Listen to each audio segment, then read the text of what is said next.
Ladies and gentlemen, boys and girls, Atlanta Falcon Nation, what it do? This is the AFN boys coming at you. This is the season finale, final post game of the season. To my stage right, I got Mr. Big Low Country Sports, aka the coach. At the bottom of me, we got the architect, the mad scientist himself, Mr. Mad Mike Sports. And from the diagonal point of me right there, you got the calm before the storm, Mr. Jew Talk Sports, coming in with our thoughts on the Tampa Bay beat our ass by 44-27, fellas. What are we thinking now that the season is over? And let me say this. I'm gonna start it off. I'm gonna start it off just like this. All you Matt Ryan haters, you see exactly what happened today. That man played his fucking ass out, played his heart out. The last game of the damn season, he was the only one outside of the offense was. I'm gonna say this. The offense played their heart out. I'm extremely proud of what I saw from the offensive ball. Offensive line, they did a good job in pass protection. They did a pretty good job running the ball. Play calling was subpar, but that's pretty much it. Wasn't terrible, but it was subpar. But Matt Ryan, man, what more can we say about this guy? We saw exactly what he's always been. This team has absolutely nothing to play for besides pride and manhood. And you've seen exactly that. What else can you say about it? I mean, Matt Ryan is Matt Ryan. Still throwing. He said people say that he can't throw. He can't throw with velocity. All he was doing was throwing heat. I mean, they said, I'm going to say this too. They said the same thing about Tom Brady and Matt Ryan. These old guys can't do it. Both those guys were throwing heat all game long. They were throwing heat. All these people talking about, oh, we need to get these young guys. We need to get these young guys. Well, the young guys ain't showing right now what they can do. All the young guys right there, all they trending down, including your greatness, your highness. And I'm talking about Patrick Mahomes. Even he's slowing down right now. But these old guys, they're staying level. It's all about consistency. All y'all can say all you want about Tom Brady. You can say all you want about Drew Brees and Matt Ryan. You know, even New England, Phillip Rivers. Even Phillip Rivers is doing his job. Like, even Phillip Rivers is doing his thing, man. Like, all these old guys is like they showing that they still has something to offer. But yet we still got guys that have one good game, and now he's Jesus Christ.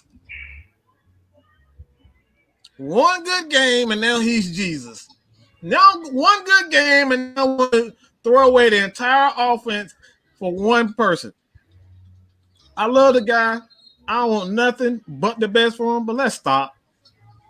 Consistency. This is what the NFL is all about. Playing quarterback is not about overall talent. It's all about consistency. You can have one game and you have 2-3 bad games in a row, but what did that leave you? You're just an inconsistent quarterback. NFL is all about consistency.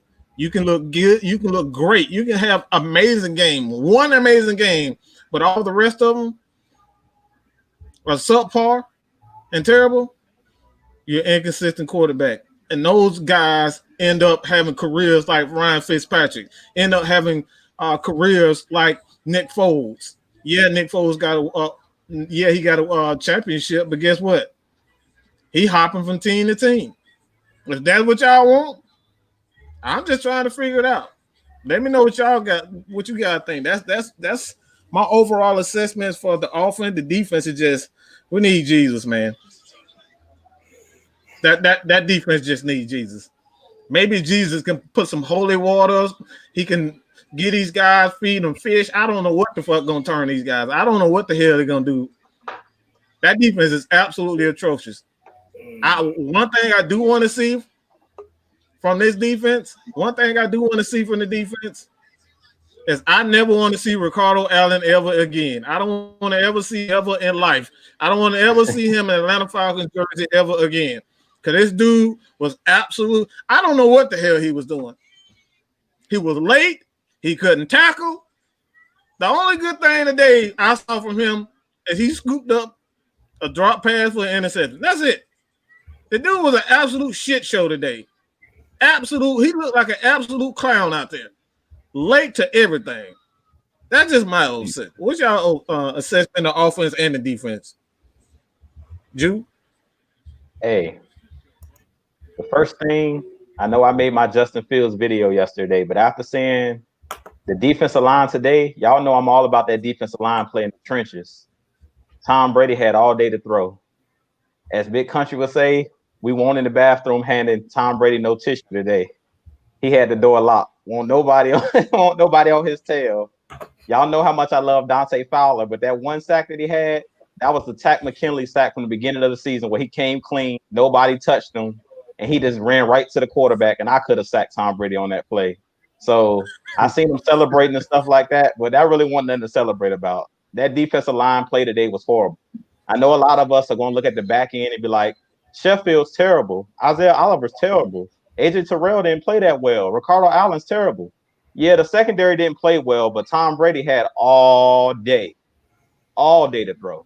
And when you got, it is not like he's playing with the Patriots wide receivers. He got dang near 3 number 1 receivers on this. Godwin is a great receiver. Evans is a great receiver. And Antonio Brown's a great receiver. So, I mean, to be honest, the main thing that I noticed that was a glaring weakness for the Falcons on defense, no pressure. Like if you put Matt Ryan on the Bucs today and allow him to just sit back there all day to throw, any competent quarterback, any good quarterback is going to sit there and pick you apart with no pressure. And we all know that Tom Brady is not mobile. So he was sitting back there flat-footed. A couple times I've seen him sitting back there flat-footed, chilling, waiting for somebody to break open.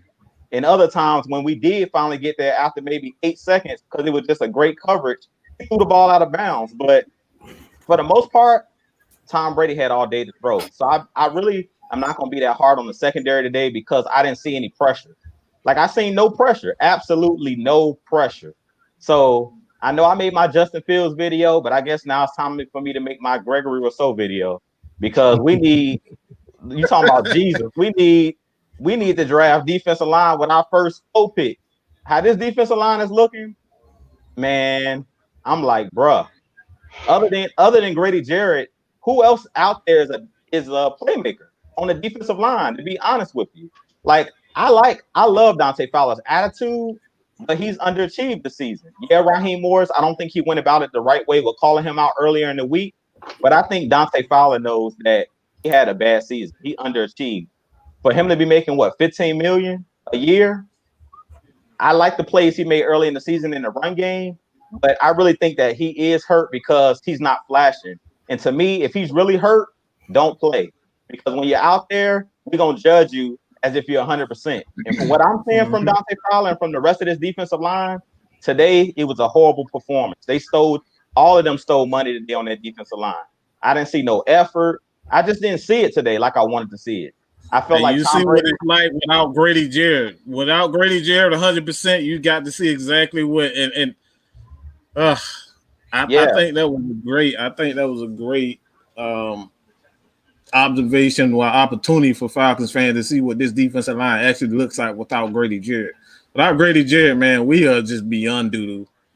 Yeah, we trash when we ain't got Grady Jarrett out there. I mean, it just shows how much impact he makes. Like the hustle plays he makes running back up the field to make tackles.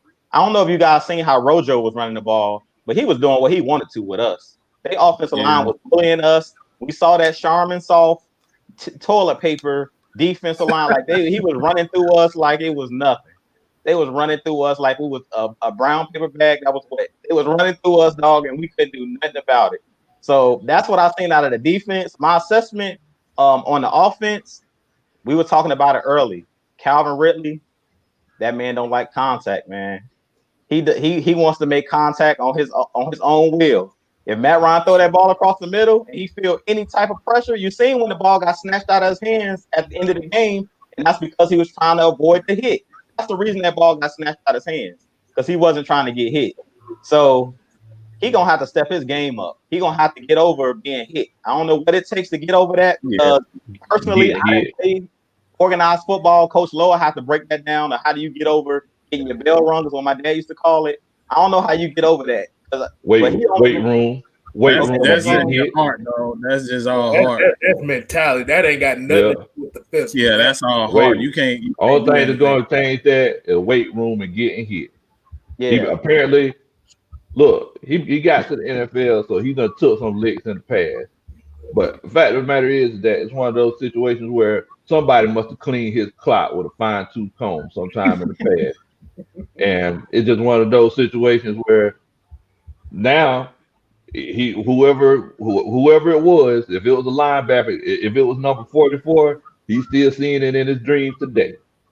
Yeah. The fact of the matter is, guys, that Tom Brady, I don't know if y'all heard, but Tom Brady just signed an endorsement with Tide because his jersey was clean as I don't know what by the end of that game, y'all. Exactly. It don't make no sense, man. How in the world? We all know that the way to get pressure on Tom Brady is A-gap pressure. Whenever Grady went down, I said, well, this game is over. This game is over because nobody else is getting no pressure up the middle. This was Marlon Davis's chance to shine. Like we've been saying all season, he hasn't gotten that much playing time and he needs a chance to develop. But, this was his chance to flash and he just really didn't get it done. And,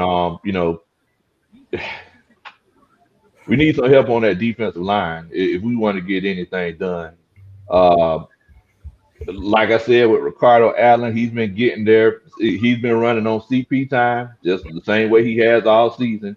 Y'all know what I say about these tipped and dropped intercepted passes. They're definitely overrated. I know at the beginning of the season, whenever y'all was talking about Michael Walker getting all those tipped interception passes at the beginning, oh my goodness, Michael Walker, he's going to be the guy. Like, wait a minute, y'all, let's pump the brakes now, and sometimes whenever a guy's in a position to catch an interception on a tip pass, that's not always a good thing.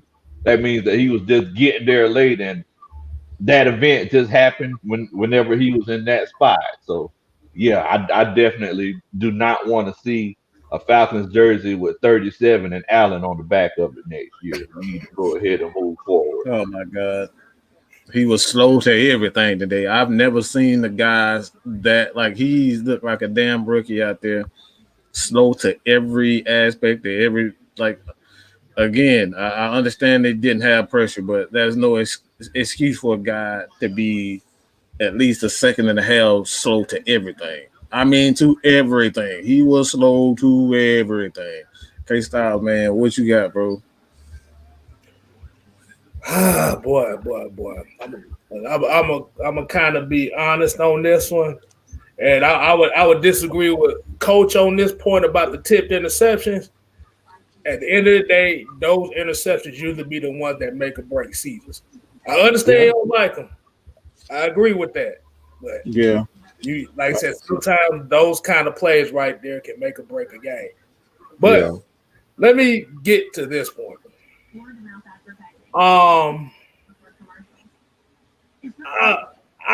It looked soft out there, bro. It was bad. It players look like. See, this is what happens when you have a defensive line full of defensive ends and 3-4 outside linebackers. Oh my God, yeah. Like I said, Tom Brady was just looking at our defense, looking like this is what y'all brought. And like I said, I agree with you on this one. Calvin Ridley done got exposed these last few games. Yeah, like I said, he had 4 games of over 100 yards. But if you actually look closely at a lot of those receptions, he gets some big receptions. But when it comes down to those money receptions, as far as being a number one, he's not ready yet. I always say key situations. Big time players make plays in key situations. I don't give a damn how good you were against early in the game and all that type of stuff. The big time players make plays in big time situations, and that's the same for the defense. I don't give a damn if you rate top 5. We saw last year with the 49ers, they were great all year, but when in key situations, they failed to get it done. So that's what like looking at last week, the same thing. Calvin really had drops. He had drops in key situations. That's not a number one receiver. I'm sorry. He put up, 1,800 yards. That's great, but we got to get these key situations. And that's like, honestly, it's not the Falcons. It's not Matt Ryan. It really isn't a lot of things outside of coaching. You can kind of put a lot of that blame on the players also, but key situations, we fail miserably. I don't know what it is, but we got to get that. And the only thing that's going to change that, to be honest, is a culture change. This team needs a culture change, period, point blank. It's not – I can't put it all on the players in that situation because this is what the coaches created. They created this soft environment. That's why you got to get rid of everybody. You got to get rid of every one of those coaches. You cannot have anybody come back. I don't care who it is. This is a soft culture, and these guys need to change. You basically took the words right out of my mouth on that. I mean, if you looked at the sideline of the Falcons sideline from where they panned away from, like I said, you could really see how fractured this locker room really is. It's fractured how this team really is mentally. Because I saw Julio, like I said, and this is where Julio Jones kind of gets his money while getting his flack at. At least I saw him out there trying to coach people up. He's a player, and he's doing that.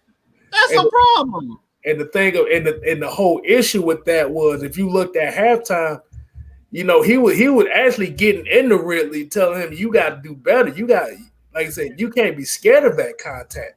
Like I said, especially if you want that money when that contract comes up. I mean, like I said, this is the offensive game plan we have been clamoring for all season. Get the ball out of Matt Ryan's hand. Use the running backs in the passing game. We actually saw a zone run play this game. Wait till week 17 to do it. The offensive line looked good. They look damn good. Like I said, I love what the offensive line looked today. It was a balanced attack. The first time really all year that the play calling, I still thought some plays he still does a horrible job of setting up plays. He still does a horrible job of setting up plays. That's the only thing really about Dirk Cutter. He just doesn't understand. He just doesn't understand that you have to set up plays.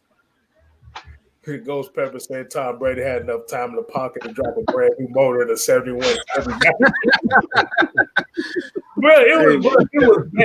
was that bad. Like I said, who the hell decided to call? Like I said, I called it the OnlyFans defense before. We got to rename it. We're going to rename it the Suki Hana defense. Suki Hana? That was the Suki Hana defense right there. Hey, y'all probably don't know Suki Hana, but yeah, I know who that is. I know.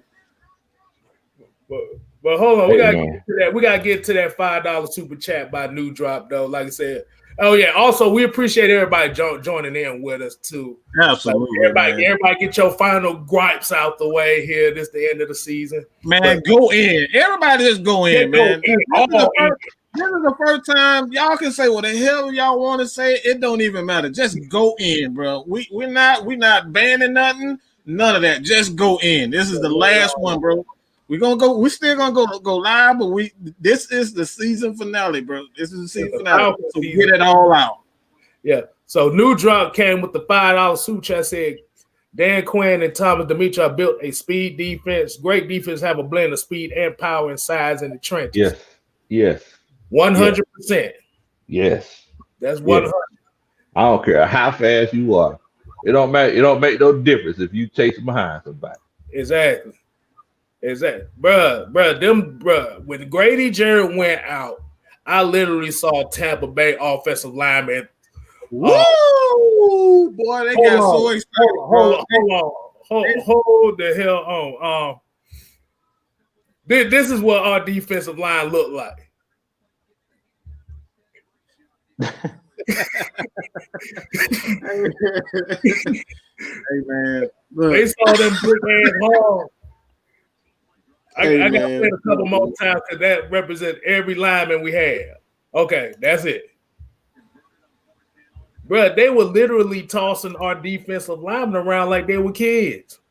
Bro, I said this. These dudes look like they was playing patty cake. Looked like they was legit playing patty cake with the offensive line. All I saw all day was titty bumping. That's what it was. It was titty bumping. That's all it was. It was titty bumping.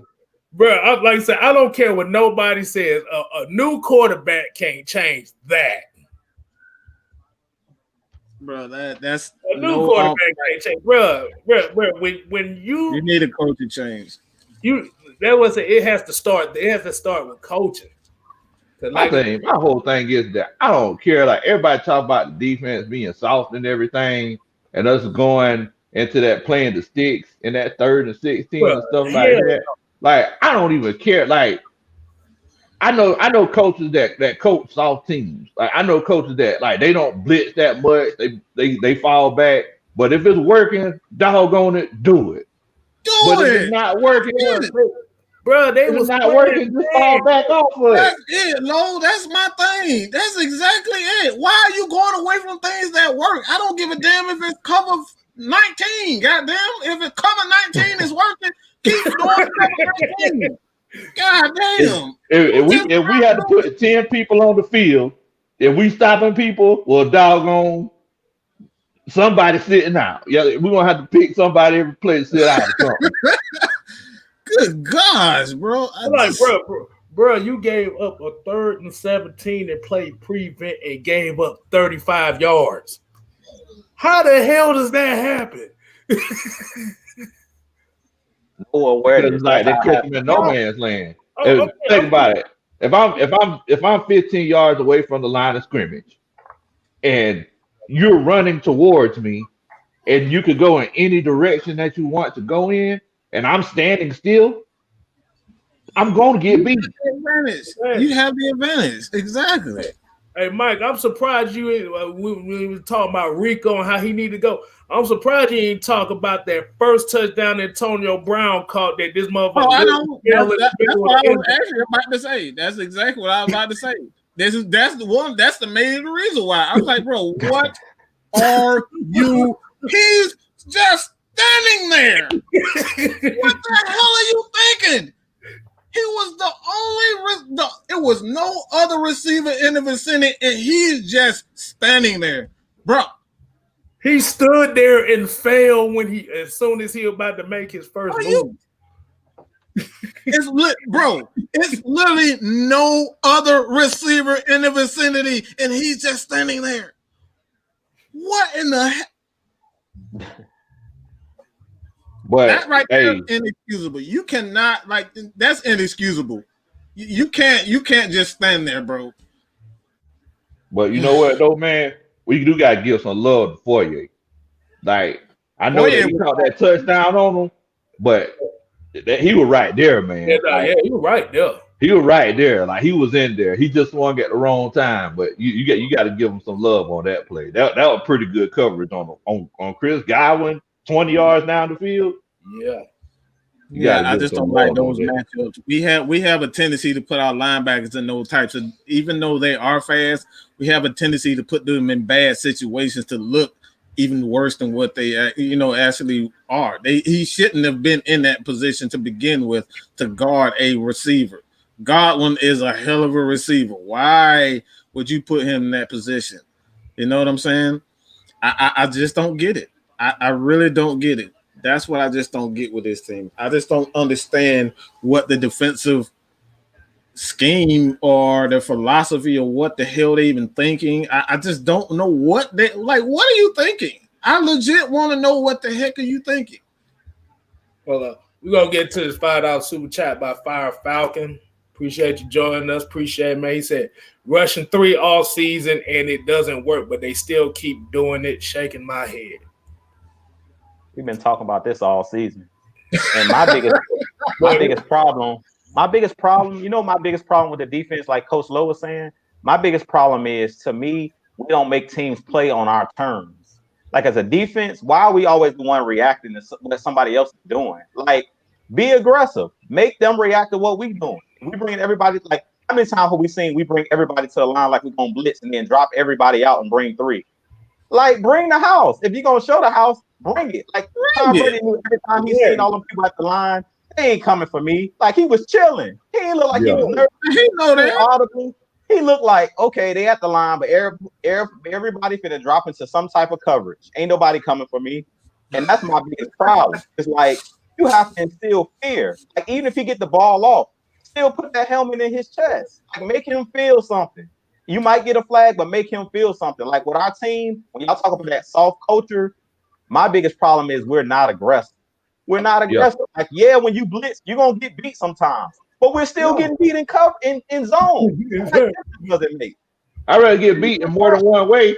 I'm getting tired of getting beat the same way. I at least want to see it from a different perspective. Like, exactly. That's my problem. Is like, we're always the one trying to maneuver and react. Like, when you sitting back, like he said, 15 yards back, you're the one reacting. If I got the ball and I'm running at you, I'm the aggressor. You're not the aggressive sitting there flat-footed. And to be honest, the hardest way to make a tackle is if you sitting there flat-footed and somebody got momentum running full speed at you. Because then you wonder why we miss so many tackles, because our guys are steady backpedaling and never going forward. So, like, you're going to get ran over because you have no leverage. So I'm like, my biggest problem is, like, be aggressive. Why are we never the aggressors? Be aggressive. Like, one thing I can say about Jim Schwartz, the Eagles, like, I would hate to play in that secondary because they're always out on islands by themselves, but he's going to attack you. The same thing with Rex Ryan. They're going to attack you. Todd Bowles today, he brought some house blitzes at Matt Ryan, and most of the time, Matt Ryan was throwing off his back foot. He didn't have time to get the ball off. And to me, on third downs, third and longs, make them throw the ball short of the sticks. Make them go to their hot read and make us come up and tackle. So bring some heat. Like, on 3rd and 16, it's no reason why on 3rd and 16 we're playing coverage and Ricardo Allen getting mossed on by Godwin. And we got all of those guys back in coverage. That makes no sense. So that's my thing on defense is being aggressive. Like, stop always being the one reacting. Make them react to what we doing. If we bring in pressure, make them have to go to their hot read. Like, stop letting them be the aggressors all the time, and we're the ones folding like lawn chairs and like cheap tents all the time. I'm gonna tell you, I'm gonna use a better analogy on that one. I'd rather go down like Nate Robinson, to be honest with you. At least he went down swinging. Hey, man. That is a different mentality from you going down swinging and you just standing in the corner letting somebody hit you. Yeah. That's where this Falcons problem is right now. Is letting people hit us in the mouth and we not hitting back. That's a perfect analogy. That's perfect. We just sit there and just get hit, and we get hit, and we don't swing back. It's like you getting, that bully in the neighborhood, man. Your mama standing in your corner. Boy, you better hit him, man. You better hit him back. Hit that man. Hit that man. That's what you need to do. Exactly. Let the bully beat you up. No, you need to get some licks on that big bully. You know what I'm saying? Balling up against stumped out, dog. Hey, what do y'all say? Scared money don't make money, right? Make money, bro. Right. You gotta go and get it, man. Like I said, it's out here. Like I said, we got Kendall Sheffield looking terrible out here. Dante Fowler getting blew up by tackles. The Tui Mariner it's like everybody just get blown. Dion look confused out there. Debo on that touchdown. Oh my God. Like, he just let that man cross his face. Yeah. I was like, okay, so you let him cross his face. Yeah, he almost looked like he was like in a glitch on Madden or something. The guy crossed his face, then he's like, oh, my bad. I'm supposed to get him. Like, yeah. Hell, like I said, Devon Stanford said Ricardo Allen was running on AOL dial-up. Hell, the whole damn defense was running.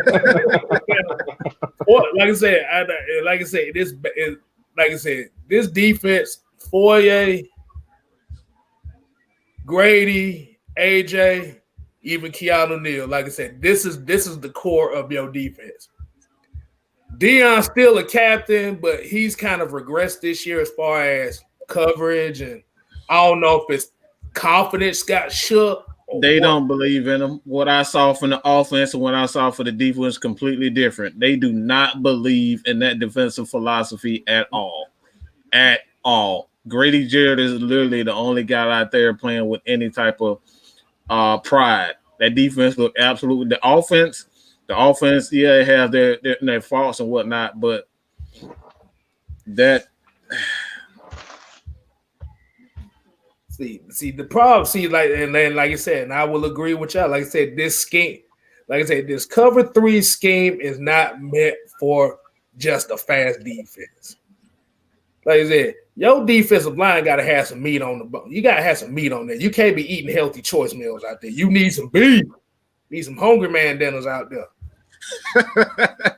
They got healthy choice dinners out there. That, like I said, don't nobody eat that shit.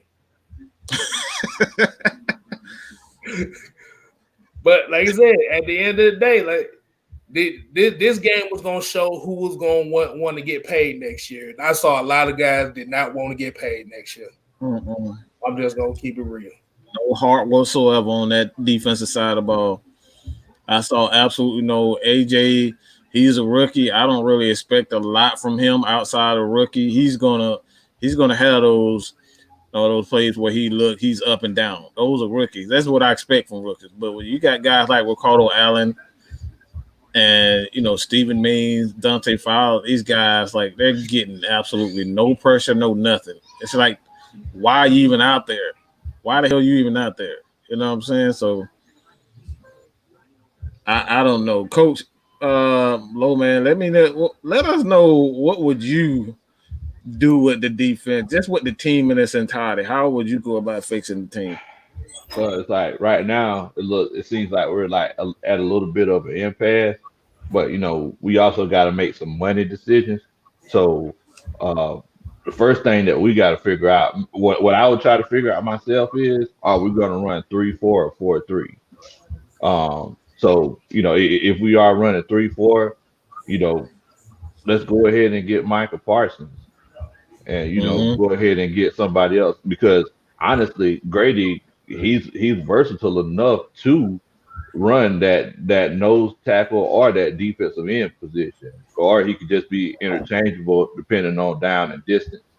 So if we are running 3-4, we definitely got to get another linebacker. I know you said earlier, Mike, that you don't think with the money and everything, Fourier might not be back. So we might need, we might have to put Michael Walker in there, that other inside linebacker position, and then get another linebacker, Andre Cisco. If they decide not to move Isaiah Oliver to free safety, Andre Cisco. Yeah, I like him. I definitely like him. Yeah. I do agree. As far as 4 years, just too good to be able to stay with his team, and he already have. I'm expecting some team to offer at least some picks for him, because, like I said, Falcons just don't have enough money right now to be able to afford him and Debo. Yeah. And Walker looking good. He looking really good. So it's like, who? How you gonna keep him? You can't keep him. Like, let's just be real. You can't keep him. That dude is going to he is going to at least command a first round pick. He's that good. Fourier is that good already. And like, the Falcons just don't have the money for the next 2 to 3 years. You just don't have the money to be able to pay him, because Grady Jarrett, Deion Jones, Julio Jones, those guys in the next year or so, their money is going to increase. Yeah. So that's it. All right. I done seen Fourier all season. They don't rush him often, but when he does rush, he look pretty good when he does rush. So if they move him in at that end linebacker position in that 3-4, I think it could take his game to a whole nother level, because he could guard tight ends. We just seen him guard Chris Godwin, and he could rush. So I think that would be the way to go if it were me. I'm sorry, Kstylz. Oh no, my bad, man. I was just trying to get this $5 super chat out the way. Right yeah, I just read it. I get what it mean by get a general manager, a new coaching staff, and use the Madden cheat code to win some Super Bowls. Hey, we need something, man. We got too much bad luck. But go ahead, Coach. Keep going. What you were saying? Oh my bad. I was going to say that because it's obvious that we just don't have pass rush right now. So if we did decide to go in that 4-3 route, like that means that we would have to get another defensive lineman. So that's another person we would have to add to the situation. You said that, because the way the roster is constructed, we don't have the money to go out and get another defensive end. We don't. So we may have to convert to a 3-4. Right. Yeah. So it's like, if they do decide to trade back, which I would suggest, because we just, their bank account looking like big low countries right now. They just ain't got no money. So it's one of those cases where, you need to get as many draft picks as you can get to, get that young talent to help build this team, because we can't afford to go out and pick anybody up right now. Say that again, Lo. Say that again. Say that again. Say that for the folks in the back. For the folks in the back, we ain't got no money. We can't pick nobody up, man. You gotta pay quarterbacks. You gotta pay these top 10 quarterbacks. They're not free. They come with at least a $10 million cap hit at the very least. I'm just saying. Like you said, bro. Like I said, just put it in the acronym WDM. What damn money? What damn money? We ain't got no damn money. All I was gonna say was piggyback on what Coach Lowe was saying and what Mike was saying. Hey, if I'm the Falcons, I'm trying to finesse somehow, some way. I'm trying to finesse Foye into signing. And what I've been hoping, what I would do, I'm not letting Foye hit open market.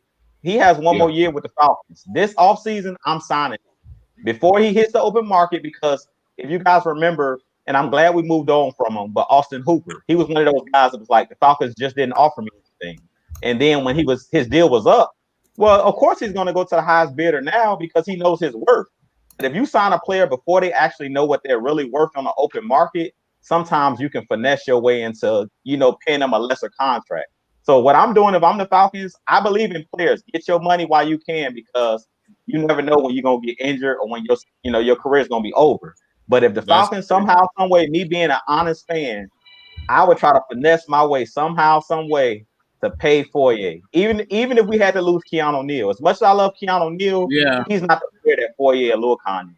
I'm sorry. I love Keanu Neal, but because of his injured history, I'm trying to do everything I can to pay Foye or Lil Con, and I'm trying to keep like a Bobby Wagner. And what's the other guy that play next to Bobby Wagner over there in Seattle? That they kept KJ Wright. I'm trying to keep that pairing together as long as I can. So this year, I'm going all in. I'm calling Foye as soon as we can start bringing guys in for new contracts. He the first person on the list we call it. When midnight hit, 12:01 hit, and we can pick that phone up. He the first person I'm calling. Like, look, get your agent on the phone. You come in immediately. We trying to get you signed. What you want? Like, I'm trying to do everything I can. We rolling out the red carpet. We doing everything we can, but we don't want this dude to hit the open market, because we see he hasn't even reached his ceiling yet. And to me, he got snubbed for the Pro Bowl this year. Like, this dude hasn't. So, and I really believe what Coach Lowe was saying, and me and Mike been talking about this for a long time. We need to go to the 3-4. We need to go to the 3-4. We need to use these athletic linebackers. As Coach Lowe said, he always talks about violent hands. And Foye loves contact. If y'all notice, he loves contact. So you put him on the outside and let him become a rusher, kind of like a TJ Watt. I think he has it in him. He could easily get double-digit sacks in the season, because he's that athletic and he's not afraid of contact. Like a lot of these guys, like a Deion Jones, he's not a guy you can put on the edge because he doesn't have the size. But Foye, honestly, he'll run 2 running backs. So you can get more out of Dante Fowler. You can get more out of Fowler. You can move him around the line, being that he's he's an undersized defensive end. You can move him around. So that's like that linebacker crew. That's the other outside linebacker right there. Y'all know who our defense remind me of, though? Our defense reminds me a lot of LA, the LA Rams. We always talk about Aaron Donald. We talk about Grady Jarrett. But on the outside, I want to say this right quick. Go ahead. Let me say this real quick. I'm glad you say that because the Falcons are actually looking into, I don't know if you guys heard the news today, but they're looking into their defensive coordinator who runs he has a similar personnel that he has a young corner, he has a stud at defensive end, defensive lineman, depending on where you want to put them. And you have linebackers who are athletic and a high pick. That's something. You go to a 3-4, you're talking about a completely different type of team with a defensive guru or a young defensive guru. This guy is definitely, I've checked him out. He's definitely the real deal. Oh, yeah. Yeah. And go ahead, Kstylz. Go ahead. Oh, I was about to get to a couple more of these super chats coming in. Anthony Jones here with the $10. What's going on? $10.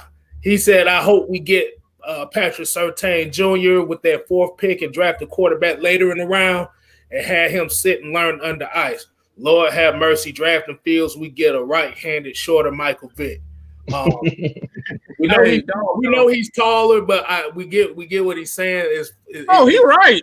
He just as inaccurate as Michael Vick. He absolutely right about that. He is Michael Vick. That's exactly what he is. And here's another one right here. New dropped another one, $5. He said, I believe him getting Pro Bowl snub gave Atlanta a slight leverage in negotiating this offseason. Oh, you know what? That I did not think about it. I'm glad that is true. That is true. Yeah, man. He don't know his worth. He might not know his worth yet. So, hey, I'm trying to finesse that thing. If we the Falcons, hey, we got to keep all our assets. We don't got money, so that means we can't afford it for good players to be walking out that door. We got to do everything we can to retain, what we have. But kind of backtracking to what me and Mike was talking about, the LA Rams, I kind of just wanted to touch a little bit on Leonard Floyd. He was a guy that was in Chicago. Everybody was saying he was a bust. He played at Georgia, so a lot of you guys probably know Leonard Floyd, the defensive end. But he having a breakout season over there in LA because they're using him in the correct way. They're using him kind of how they use Dante Fowler, because Dante Fowler was over there playing that role. If you go look up Leonard Floyd's numbers, I think he has 10+ sacks this year. He's balling out over there because he has those guys in the inside. Michael Brockers and Aaron Donald, those guys are a problem on the inside. And he's better standing up. When he was with the Bears was trying to have him with his hand in the dirt. And that's not what he did best. At Georgia, that's not what he did best. So the Rams are using him kind of how he's supposed to be used, kind of like a Dante Fowler in that 2-point standing up. And that dude's balling out. Go watch some tape on him. The LA Rams, that defense is serious over there. Oh, I got one question, too. So who's projected to get the number 1 overall pick this year? Jacksonville. They're supposed to be getting Urban Meyer, right? Yeah. Yes, sir. So Justin Fields. So unless y'all willing to trade up to the number 1 overall spot, the Falcons are not getting Justin Fields. Exactly. Urban Meyer supposed to be the coach, and that's unless he don't lie about something. And like I said, if he coaches Jacksonville, Justin Fields going number 1 overall. If he don't go to Jacksonville, Zach Wilson gonna be number 1 overall. It says Shad Khan already bought a Trevor Lawrence jersey though. That's what I heard. But have you noticed the Trevor Lawrence hype train died out after that game though? Yeah. I haven't heard nobody mention Trevor Lawrence since that game. That's true. That's because we prisoners of the moment, Kstylz. I remember the year before AJ Terrell came out. What everybody said about AJ Terrell when he got his draws burnt off against LSU. Oh man, he had a bad game. Jamar Chase not ready for the NFL. Yeah, everybody was talking all of that stuff, and AJ Terrell just came to the NFL and pretty much balled out this first year, being the best rookie corner. Everybody was talking about the kid out of Ohio State was going to be the best corner coming out. I forget the guy's name, and he was struggling. Jeff Okuda. Yeah, Jeff Okuda. Okuda. Nebraska, wasn't it? No, it was Ohio State. It was Ohio. Yeah, Ohio State. Mm-hmm. We got another $10 super chat right here. Anthony Jones coming with him. Said, proud of y'all fellas. Y'all have no egos. Y'all keep it real. I'm a Falcon fan since 95. I hope to start a podcast with my female cousin next season, so I hope to connect with y'all fellas. Oh, absolutely. Oh, yeah. Hey, go ahead and do your thing, bro. Shoot. We welcome everybody. Like I said, at the end of the day, hey, do what you got to do out here, because these fives ain't worth a damn for you no more. Exactly. So. Right. Man, you know what though? It's like y'all talking about AJ. This is from a coach to a player. Ondale Terrell Jr. Look at here, Bo. Whenever you come in on these tackles, you come in like a heat-seeking missile. Now, sometimes you don't pick the right side, but I want you to bring your arms when you come in with these tackles, Bo. Whenever you come in with these tackles, because I think AJ Terrell has the most overworked shoulder pads on the Atlanta Falcons roster. Let me say this right quick. Anthony Jones, hit up Miss Maggie if you are really interested in just sitting down with us talking one day. Just hit up Miss Maggie right now on Instagram, or just email her at maggiet@atlantafalconsnation.com. All right. So that's anybody who decides that they want to come on and do a show. Hold on, you got to hit the $5 one too. Jeremy Cole says unfair that Justin Fields Vic was fighting dogs and losing his playbook. I mean, we don't know that. That motherfucker couldn't even beat out Jake Fromm. So is it really unfair? You couldn't beat out Jake Fromm. Let's be real. I say this: it's work ethic. It's work ethic. At the end of the day, if you got that work ethic, if you put in the work, you can be a great. You got to put the work in, point blank and period. At the end of the day, if you're not putting the work in, everybody has talent in the NFL. I believe Coach, if you ask Coach, any of those guys playing at those universities on scholarship, any of these guys in the pros and the NFL, all of these teams got talent. We've said it numerous times. It's about the work that you put in the film room. It's about the work you put in the weight room. And it's about becoming a pro, being a pro's pro. Putting in the work for your craft. If you don't put the work in, you can have all the God-given ability in the world. But look at all these guys: Vic Beasley, Pat McKinley. These dudes are cut up, got muscles, can do, can bench press. They can do it all, but they don't have the work ethic. Point blank in the period. You're right about that, dude. Because it's one of those. The fact of the matter is that you have a player who's fast, big, and strong, showing flashes of doing certain things in certain situations. At the end of the day, the difference between a sweet tea and a twisted tea is what you do in your spare time. That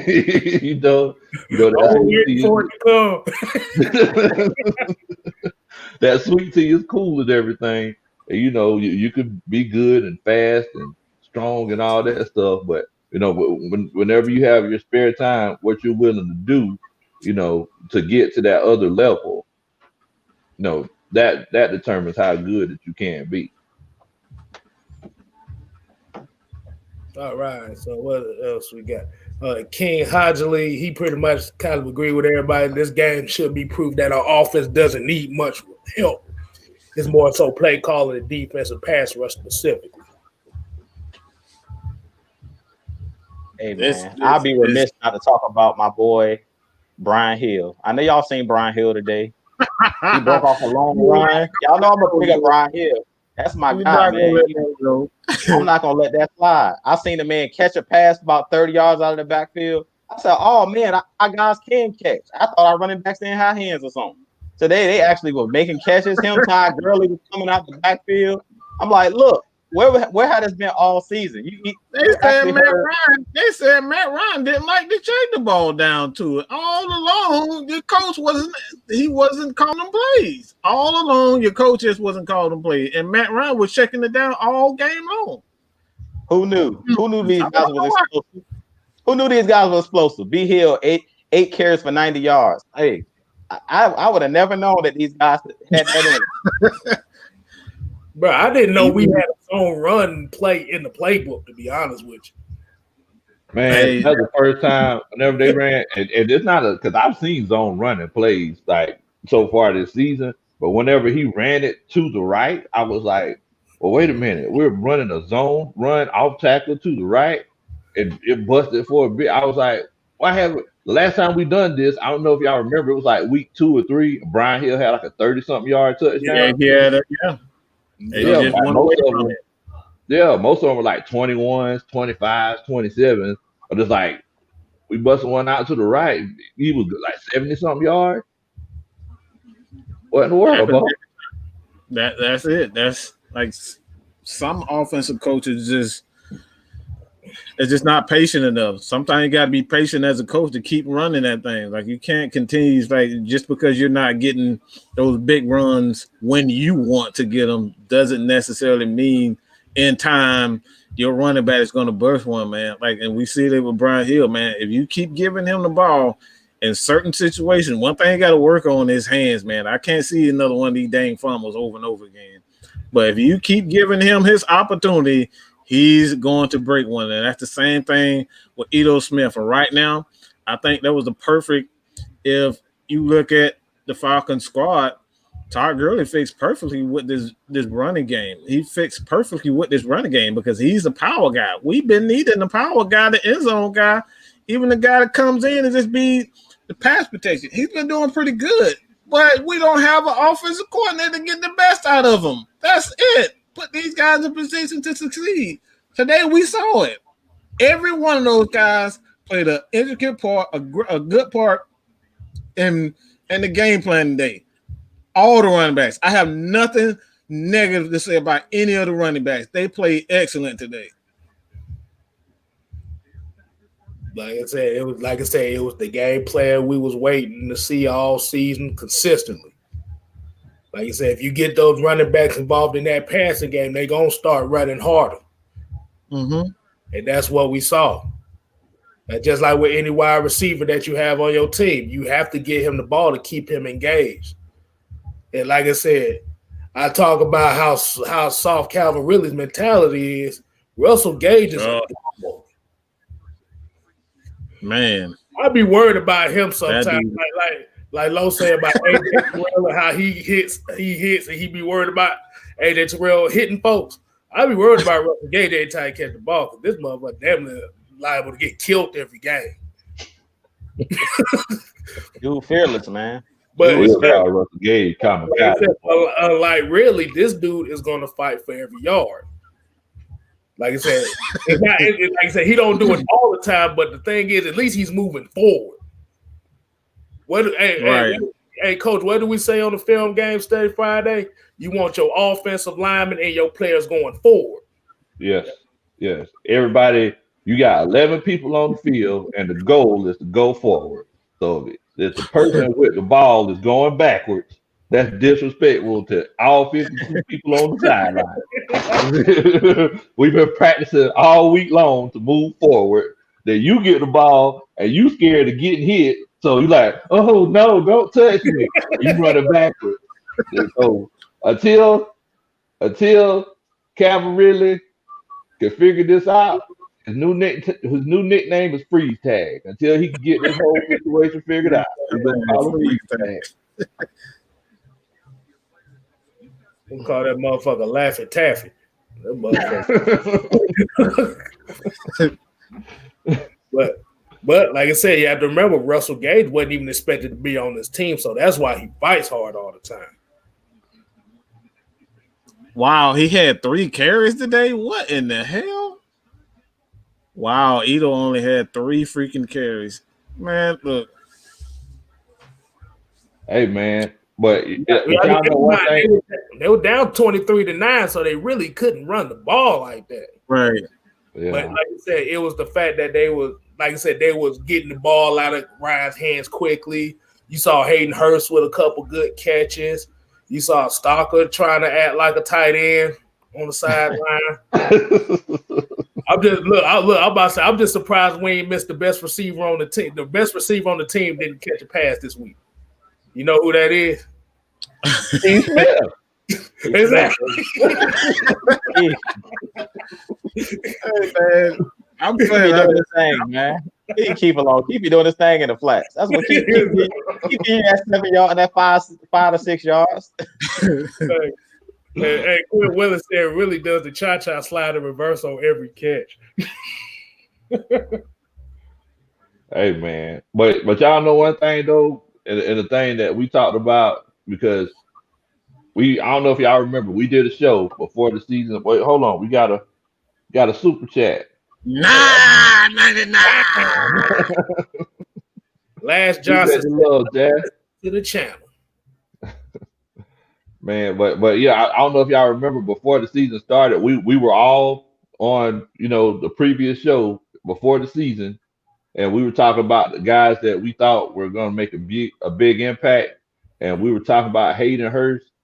Now Hayden Hurst hasn't been used to his full potential, and this guy had 6 touchdowns this year. 6, that's crazy. He can be a touchdown machine, man, a red zone machine. We get a creative offensive mind. That dude is going to be a problem, man. He's going to be a problem. Yeah. Yeah, William, man, I agree. Calvin really got to get better. But like I said, he's still young. But like I said, for him, it's not physically, it's mentally.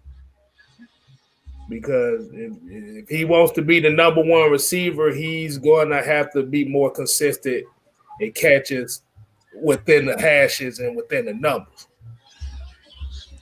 Jake Matthews is so overpaid. Absolutely not. He's one of the best. I don't think you understand how difficult it is to play tackle in the league. These are some athletes, bro. These are some athletes. Blocking a guy like that and Shaq Barrett coming off their edge and see how well you do. Von Miller. Come on, bro. Like that's not easy. That is not easy. Coach, look, Lowe knows he's a damn defensive line coach. That is not easy. That dude is one of the best. You line up 9 inches away from somebody who's 265 pounds that run a 4.5 40 and a broad jump of 11 feet and with their hands going all over the place and you can't get your hands on them. And you tell me if it's easy. I think Jake Matthews does pretty doggone good. Like, let's be honest. How many sacks do we see? How many sacks do we see on Matt Ryan whenever someone's coming from behind him? That's all you have to ask. Most of the time, the sacks from Matt Ryan is he's stepping up in the pocket and he just can't find people open. So, I mean, if it's a case where someone just comes around and just gets them, that's a situation where that's Jake Matthews' fault. Jake Matthews is just in a great situation. He's 6'7" and 300 and something pounds, and he can block, and he's just getting paid handsomely. Unfortunately, we weren't lucky enough to be in that situation. Hey, look, I'm about to say Ice Finesse basically to agree with us and hit the nail on the question. He said you never hear about Jake Matthews, and that's a good thing. That's a great thing. That's a great thing. Exactly. When you ain't hearing the person's name called, that means they balling out. The corners and the actual defense, offensive line. If you ain't hearing their name, that's for a good reason. And I think Jake Matthews been doing this thing. I really feel like our problem is the guard spot. Like that's what we've had problems over the last couple of years, and that's what Coach Lowe was talking about. Matt Ryan, he loves to step up in the pocket and climb the pocket as you're supposed to do. That's textbook as a quarterback to climb the pocket. But a lot of the times that pressure is coming from the interior. And a lot of the times it's collapsing on him. If you look at a lot of the sacks Matt Ryan takes, he's trying to climb the pocket, but there's nowhere for him to step up into to make a throw. So that's why a lot of times he's bouncing outside trying to throw the ball. But a lot of the sacks that he takes, if you notice, it's the guard. Like last Sunday, you seen Chris Jones was giving us hell. Last Sunday, he was just coming right up the gut, pushing Hennessy on his butt, pushing what's the other guard? He was giving Gano a run for his money. They was going at it. Yeah, he was giving them all a run for their buddy, dog. Lindstrom, he was giving them all trouble. Like that's where we had the most problems at interior. Ever since we lost Chris Chester and LaVitre, when we had those guys, they were solid on the inside. But ever since we lost those two guards, we've been struggling. And that's when Matt Ryan has had those 40-plus sacks the last 3 seasons. It's like it's nowhere for him to climb the pocket and throw the ball. And that's what I was talking about with Tom Brady. If you notice the difference between the Bucs offensive line and our offensive line, we won't get no interior pressure. That's where quarterbacks, they hate interior pressure, right up the A gaps. That's the worst type of pressure you get that quick. We heard Sue name a little bit too much the last couple of appearances against the Bucs, man. All we hear is Sue. That's it. Yeah. When we talk about God, we really talking about James Carpenter ass. But like I said, hey, and Fire Falcon actually put this best right here. I think y'all will all agree with him on this one. Matt Hennessy played good today, much better than last week. He did. He did. Now there was one time, like on the draw, he was playing pass. He just couldn't get his hands on the linebackers, and he was doing all this right here. But like he stepped up and he shielded them off. But hey, I mean he's definitely getting better, because I know Mike pointed it out last week. Like last week in the first half, like he was struggling, but like you could see him. Like you could see he was literally maturing before our eyes, man. So I don't think it's going to be that much of a drop off next year, you know, if he can continue to develop, because we got to remember he's still young. And whenever I say young, it's not just mentally, but you know, these kids, man, these kids, they still hadn't got what we call in the country old man strength, you know. So not yet. Yeah. So it's like, you know, for a lot of people that don't know what old man strength is that, you know, a lot of people are strong, you know, but that old man strength is more mechanical. It's more intentional. So like, you know, you see kids, you know, who are in their 20s, like they'll bench press 315, you know, they kind of struggle with it a little bit. That old man strength, he just throw it up, drop it back down, throw it back up. You know, so but once he gets that old man strength, that mechanical strength, he's gonna be a beast. I want y'all to hit this one on down south Georgia boy. Did you see Oliver lay the wood on Fournette? Ooh, yeah, I seen it. Man. I seen how he shot the gap. He shot that gap. Free safety. Safety, man. That boy absolutely needs to be a safety. He just doesn't have that athleticism, especially with his hips, to be a consistent corner. He did okay today. He actually did quite well playing on the outside and inside. They was moving him around a bit, and he actually did pretty well outside of one play, the one deep play. But outside of that, the man, like, he was balling, man. Yeah, definitely. Make You Fumble have right here says you don't have to be a mobile quarterback to be a WB. Y'all spoiled with Lamar Jackson. WB. I guess basically said, you don't need a run. You don't need no mobile quarterback, which is true. You don't really need like I said. What I'm gonna ask y'all this question. What do you think will make a mobile quarterback successful? Is it so much of him being the 4.2 speed quarterback, or is it somebody that can kind of improvise and get out of trouble, like a Patrick Mahomes? Patrick Mahomes not really a scrambling quarterback. Let me say this: a mobile quarterback gets you. It really does hinder your growth as a quarterback. Being a mobile quarterback, because you're so confident in your ability to make things play with your make plays with your legs, you're not worried about your progression as a quarterback. And this is why Patrick Mahomes, and this is why he is such a wonderful player right now, is because your boy Andy Reid slowed him down. He slowed the game down to. He kind of dumbed the play calling down so he can slow down and read the defense. He did not. You come out right now, like I think it was last year where he said he still doesn't know how to truly read a defense completely. Yeah. Why? Because he slowed the game down for him. Slowed it down. That's what good coaches do. Slow it down. Give him little bit. And that's something that guys like, Dirk Cutter, they're impatient.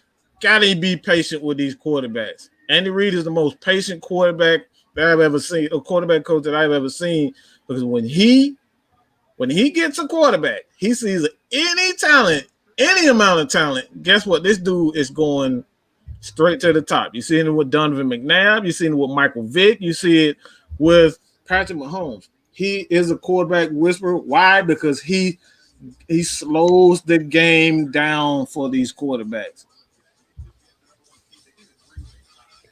I completely agree with what Mike was saying. Like, what I look for quarterbacks that are mobile, and why I love Russell Wilson so much, is do you keep your eyes down the field? Because a lot of the times guys will break open. As you take off and run, most of the time them linebackers or whoever's in coverage, they're going to pull up and try to come get the quarterback, and then you can just throw the ball right over their head. But a lot of the times, like when you got guys like Vic and stuff like that, they were just so confident in their ability to run that their head would be down. So they would take off running. It'll be a guy like we were talking about that'll break open 20 yards down the field, but because they're not even looking down the field at that point, they're looking at the rush, they just take off and start running. And that's what I love about Russell Wilson is most of the time when he breaks the pocket, he's not looking to run the ball. He breaks the pocket and stays behind the line of scrimmage and keeps his eyes down the field. And most of the time, if you watch Seattle play, that's when they get those big plays down the field. Where he's off script, he breaks out the pocket, and that's when you see Tyler Lockett start freestyling, break across the field, or you see DK Metcalf break across the field, and you'll see Russell Wilson on the run, throw the ball 50 yards down the field for a touchdown. So that's what I mainly focus on with mobile quarterbacks. Is your eye still down the field, or are you actually looking at the rush and looking at who's coming to get you? But if you're looking at the rush, most of the time you're going to take off running. You're not going to actually look down the field. You're not going to be able to look down the field and see if somebody's broke open and be able to throw the ball down the field. Yeah.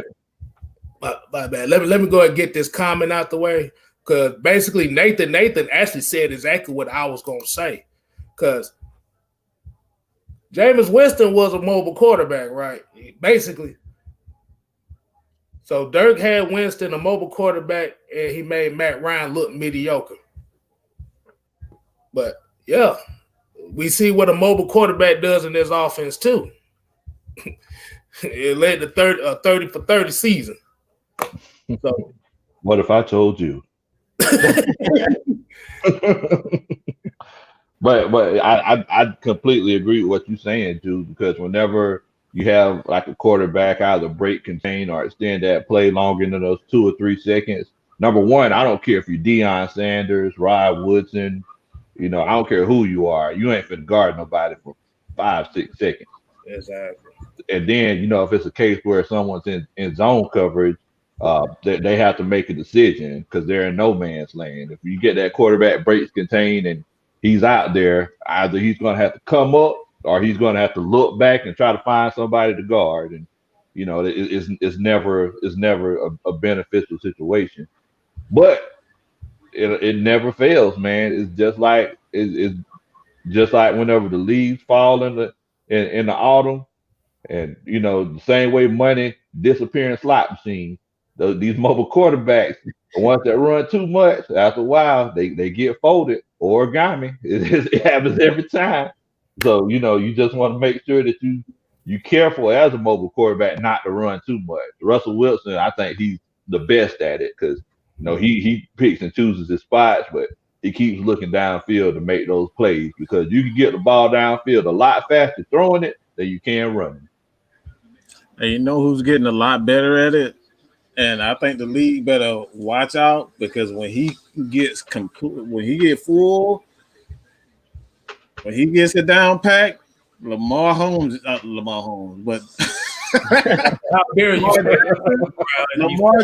man, that dude, he's looking like he's starting to get it. He's not looking to run as much now. Today, all I saw was just exactly that, extending the play, just letting his receivers get deep, and he looked absolutely scared today, man. Mm-hmm. Enjoy my world. What's going on, lady? How you doing? But yeah, like you said, eventually those scrambling quarterbacks that everybody like are going to have to stop scrambling because these guys are trying to prolong careers. So your first couple years, you can run for almost 1,000 yards every year. But once you get older, once that tape is out there, you're going to have to evolve as a passer. Hey, man, it's just like Ty Gurley. It's like I talk about this all the time. After you get to those, or after you get to a certain level as a man, you realize you can't do the same things that you used to. So Todd Gurley, he's a great running back. You got to realize he's not able to tiptoe to the line like he used to. Le'Veon Bell's learning the same thing. You can't tiptoe to the line like you used to, and then accelerate and make people miss the same way. You got to change the way that you run the ball. And I mean, it's the same way, like you were saying, Kstylz with quarterbacks. It's like you got to learn how to kind of evolve over time. Even Michael Vick did it whenever he got with Andy Reid in Philadelphia. We can't do the same things we did in our early to mid 20s when we were in our 30s. Our big low country is living proof of that. I can't do it. Walking around with a pull muscle right now because I tried to pick up a box of wood yesterday, making that brisk. Boy, we old now, boy. We like Cat Williams said in his stand up, we crack ribs just sneezing.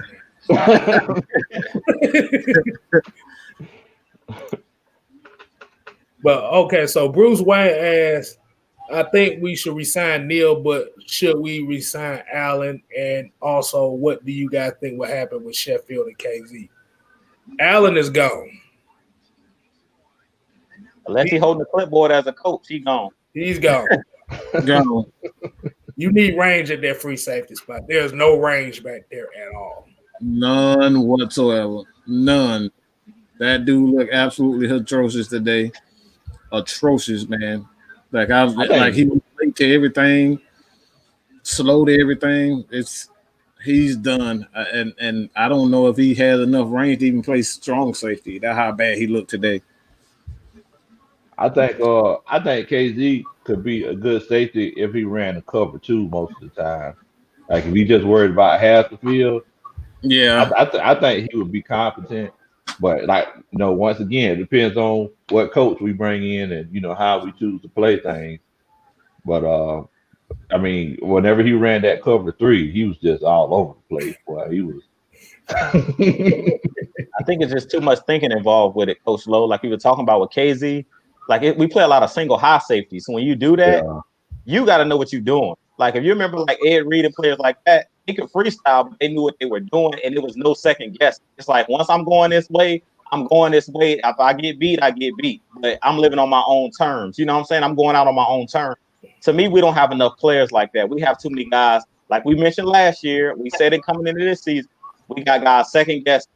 That's the reason why that guy went right across Deion Jones' face. And he's like, oh, that was my guy. Like, yeah, like you got to make a decision. You can't be standing in no man's land looking around. Like, you got to just do something. You know what I'm saying? We got too many players out there just trying to figure out. Because I don't know if you guys noticed on that play when Antonio Brown caught the touchdown, they had Scotty Miller in the back of the end zone wide open. Nobody was even. Rico was just standing there. He was just standing there.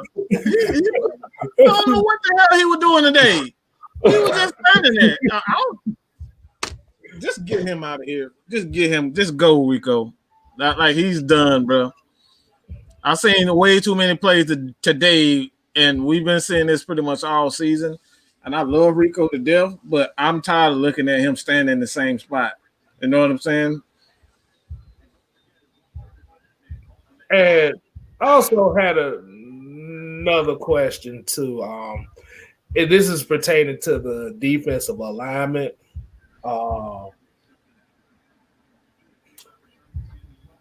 Rico, if you know Isaiah Osborne got the foot speed for Antonio Brown, why in the hell are you going the other way? And that's why he got taken out of the game for Neesman. He was making bad decisions. He got benched. And I think something happened to I think he may have got a stinger or something. Keanu Neal. But he was out for a minute, and Rico, I don't know about Rico, man. He just needs to go. I feel bad for him. I like the guy, but he just doesn't have it. I don't know what's going on with him, but he's looking. I've never seen him look this bad this year. He's looked like this all year long. Hey, this is not a one-game thing. He's been late to everything all year long. The defense looked better especially these last few games when Neesman without him. because he actually got the range. Yeah. He ain't got the experience, but he got the range. Mm-hmm. And like I said, that's would y'all agree with me that with this cover 3 scheme, you need a free safety that can pretty much cover all of it. You need a playmaker, dog. You need a playmaker. Period. If you're gonna have somebody playing that center field and they gotta be able to make wise decisions and they gotta be able to get from one hash to the other, you gotta have an explosive athlete, somebody that's aggressive, and somebody knows what they're doing. Somebody like a Buda Baker. Buda Baker with Arizona, that dude is everywhere. That dude's a Tasmanian devil. I wanted him coming out of college, man. I was in the middle with that dude. Y'all about to make me cry on live. I was in love with Buda Baker, man. I wanted Buda Baker just the name alone, but I haven't seen it. Buddha, that stinking Buddha. Buddha lover.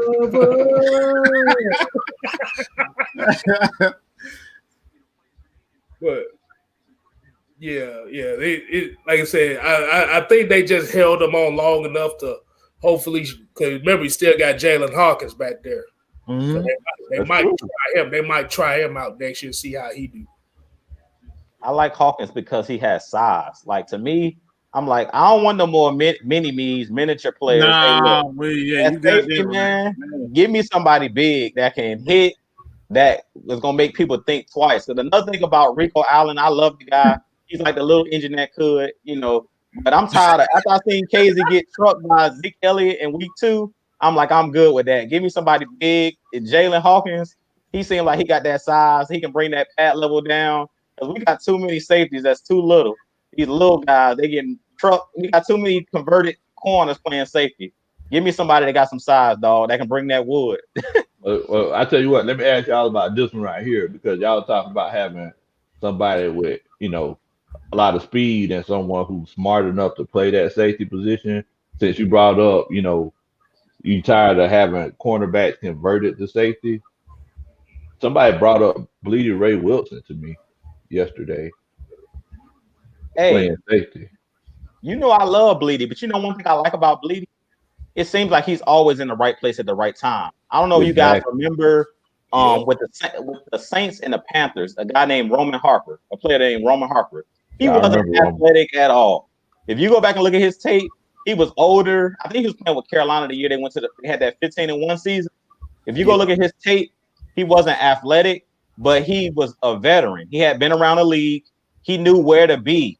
He was always in the right position. And I think that's key too. If you're in the right position, I think Bleedy could play the position because he has the smarts. He'll be in the right places at the right time. I don't know if he'll play just based off of that. Like, I don't know his ball skills. He's come up with some interceptions this year, though. I mean, when they throw him in the game, he always around the football somehow, some way. So put him, further back out there. I don't know if I want him playing center field. I feel like what you were saying, Coach Lowe, we need to play more cover 2 with 2 high safeties. I don't believe a lot in this one single high safety unless you got a supreme athlete, like somebody like the Honey Badger that's actually making plays and that can run. That's a Tasmanian devil. They can run crazy. But other than that, I feel like we need to do just like what the Saints are doing. If you watch what the Saints are doing this year, they playing a lot of, when we played them, they played a lot of 2-man, 2 high safeties because they knew we weren't going to run the football. So, Hey, so I'm about to say, I actually have an exclusive. This is gonna be the new nickname for Ricardo Allen. I got his picture up. Y'all ready for Ricardo Allen to make his debut on the show? Look, there you go. The look into that good, dog. Oh, into that good. Every time you turn around, they still is sitting in the same spot too. Man, ain't never left the train station. Ain't never left the train station. In the same Won't never leave the track. Notice he's on the railroad track. If you go anywhere else, he ain't gonna get there. Track rusty as hell. So you're gonna be late. You're gonna miss your next train stop. You're gonna be late every time. Exactly. Boy, I'm about to say you can't let him be your Uber driver, boy. Y'all be mad as hell. I want to say this too about Treadwell, man. today I just saw another dimension to the offense with him on because he was more physical. Yeah. He on that block on that run from Brian Hill, he actually sprung him loose with just his physicality, man. Like him, and he just brings. I think we really need to play him a lot more, and that's. What's You that? talk about that all the time. Yeah. You talk about that all the time. That's why he was mad that we let Sanu go, because that's how you bust them big plays. That wide receiver blocking. That's why Juice on the coaching staff. See that wide receiver blocking down the field, man. He did it perfectly. He sealed them off, turned his back to him, everything. I was like, wow, that was a great block. And that's another thing that I've noticed from Calvin Ridley. He's not the most. He ain't blocking nobody. Yeah, he's not the most eager to block. Nah. Nah, he like in all honesty, Calvin Ridley is a slot receiver at best. Yes. Just gonna keep him. Yeah. Love the guy, but I saw like I said, you said he had sprung him on that 70-yard pass. I was talking about that block he had on that screen pass. Oh, okay. Yeah. Yeah. So, like I said, I wish we saw more Treadwell as well, because I think that's what this offense is missing too, as far as, especially like with the game plan, you needed some more big body receivers out there.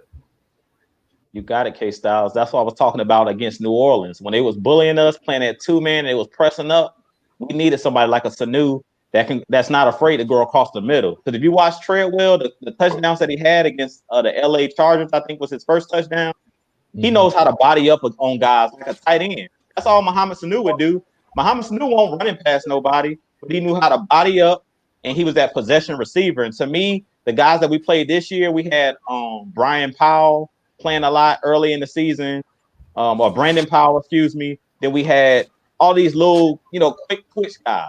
Russell Gage, these guys are smaller, wide receivers. We really didn't have that big body. When Julio Jones is out of the game, we really don't have that dominant big wide receiver that can just body up on somebody and just manhandle them. You know what I'm saying? We don't really have that. Even in the running game, like we run it while we can't run to the outside, but think about it. Who's Brandon Powell and these little dudes gonna actually block, consistently? But when you got Julio out there, we seen Julio goddamn gonna come down on Trey Hendrickson and push him. Well, not push him with one arm. He pushed that man with one arm. Exactly. I see Julio get a lot of Rooty Tooty fresh and fruities over there. he gets a lot of pancakes. Y'all don't know what that means. He got some pancakes out there. But like I said, and I know we talked about Sanu and how them cutting them was good for this team as far as getting the young receivers involved. But that's one of the aspects of the running game we don't talk about, these wide receivers outside blocking. And you got to have physicality out there. Like Russell Gage, like I said about Russell Gage is not going to wow you as far as speed and route running and stuff like that. But he does a lot of the dirty work as far as how these wide receivers are right now. Outside of Julio, Russell does most of the dirty work. Mm-hmm. Like I said, really, most of his routes are good for is close to the sideline because he ain't been to get hit like that. Whenever he caught that slant pass, you remember that we broke down in our film study, Kstylz. We believe it was an RPO, that 3-step slant. He caught it over the middle. I mean, he could have taken it to the house. I think that the defense was just surprised he ran across the middle. I think so too. They looked at each other like, really? Did this dude? And he still didn't score. He still ran sideways. Everybody ran sideways. Like, you scared to get hit from behind? Keep running. Like, what they gonna do? Grab your ankles? bro, this dude this goofy motherfucker literally, instead of just going straight for the touchdown, he brought all 4 defenders back into play. Sideways syndrome. That boy ran to the sideline. Sideways Central. All right, so we got another $5 super chat. New drop coming in with him today, man. Hey, he gonna win the MVP today. He said, so if you guys get a call from Ridley in the offseason, is he off the table? Is he available, especially with Gage shining? No, he's not going to be on the table. I think what they're going to try to do with it is they're going to see how far he can get, because we also have to remember as well, this is actually the first season Calvin Ridley has played all 16 games. We have to remember that. I will say this about Calvin Ridley. I would see what they're offering before I give him a max contract, because I don't think he's one of those physical receivers that you're going to need over the long haul of the season. He doesn't like physicality. You still need a physical receiver. So you're going to need that Muhammad Sanu. You're going to have those receivers around him that make up for the things that he doesn't do. So it's like I would definitely field offers. I wouldn't necessarily trade them unless it's one of those deals where you're just like, okay, I love you really, but they offer me two first-round picks and a third, something like that. I would definitely hear that, because the Falcons are dealing with a situation where they don't have a lot of money. They're going to have to pay for you. They're going to have to pay Hayden Hurst. They're going to have to pay Calvin Ridley. Somebody is not going to get paid. It's really that simple. So I would field the offers to see what they offer, but he by no means we can't look at him as Julio. Julio is only one Julio. There's only one Larry Fitzgerald. So we can't say that he is in the first round, one of those go-to receivers, a great receiver, but he's a very good receiver. So I would field offers. I definitely wouldn't trade him, unless that offer is just too good to be true. I'm keeping them. I got corrected. Calvin Ridley missed a couple games too, so don't mind. I said my bad. Hey, I'm still learning all kinds of stuff. I was trying to give him the benefit. Hey, man. Hey, and the thing is that it's one of those cases where everybody's talking about really, I made that observation, a while back, saying that he tries to initiate contact on his own terms. This is something that a coach can help him out on. Those are things that coaches, help players. We always talk about that soft mentality and everything. Just like y'all were saying earlier, a lot of times it comes down to heart. Like we seen Sanu get his helmet cracked before. He gets up screaming. He loves it. Never Sanu start doing this right here, ain't no telling what he's saying. But you can tell he loves it. Whenever he starts his head going up and down like that, like he loves it. But really, he's not that kind of guy. So you got two different kind of guys that play football. You got the ones that love it and love that contact, and then you just got those ones that are good at it. So but if you get a coach that tries to teach him how to be comfortable, we're taking big hits and make sure that he continues to get yardage, because if we wouldn't have got a touchdown last week, whenever he had nobody in front of him, I was going to go off. Like my blood pressure was rising whenever that happened. But yeah, I mean, that's something that the new coach definitely can help him on. And this is another situation where our coaches failed our players, because he should know that by now. Exactly. My biggest problem with Coach Lowe too is like I've seen receivers like in New England, especially because they ran a lot of slants with smaller guys.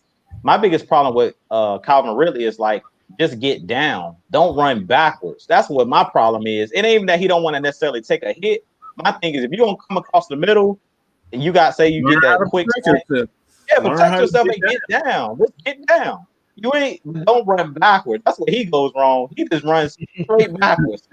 The line will be here, he'll start running sideways instead of just catch the ball and just go down. If you don't want to get hit, go down where you at. That's coaching. If you're not teaching the guy how to protect themselves, like that's you failing as a coach, man. He should know how to do that. He should know how to do that by now.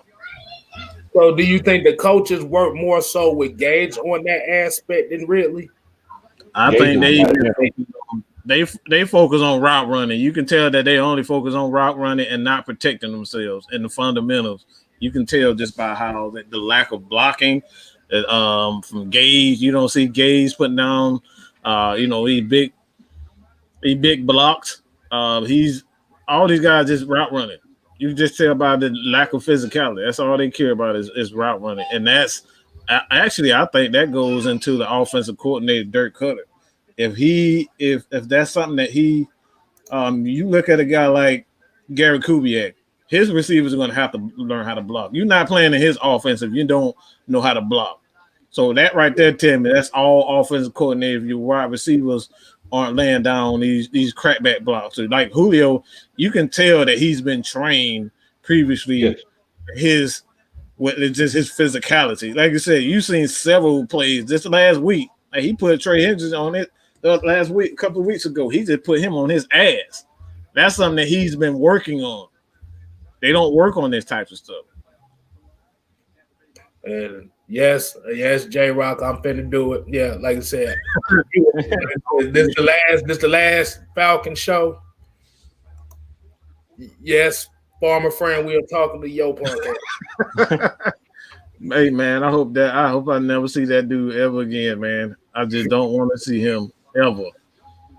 If all the new people, this is Dirk Cutter while we overalls, whistle, badass accent, all that shit. Yeah, that's him.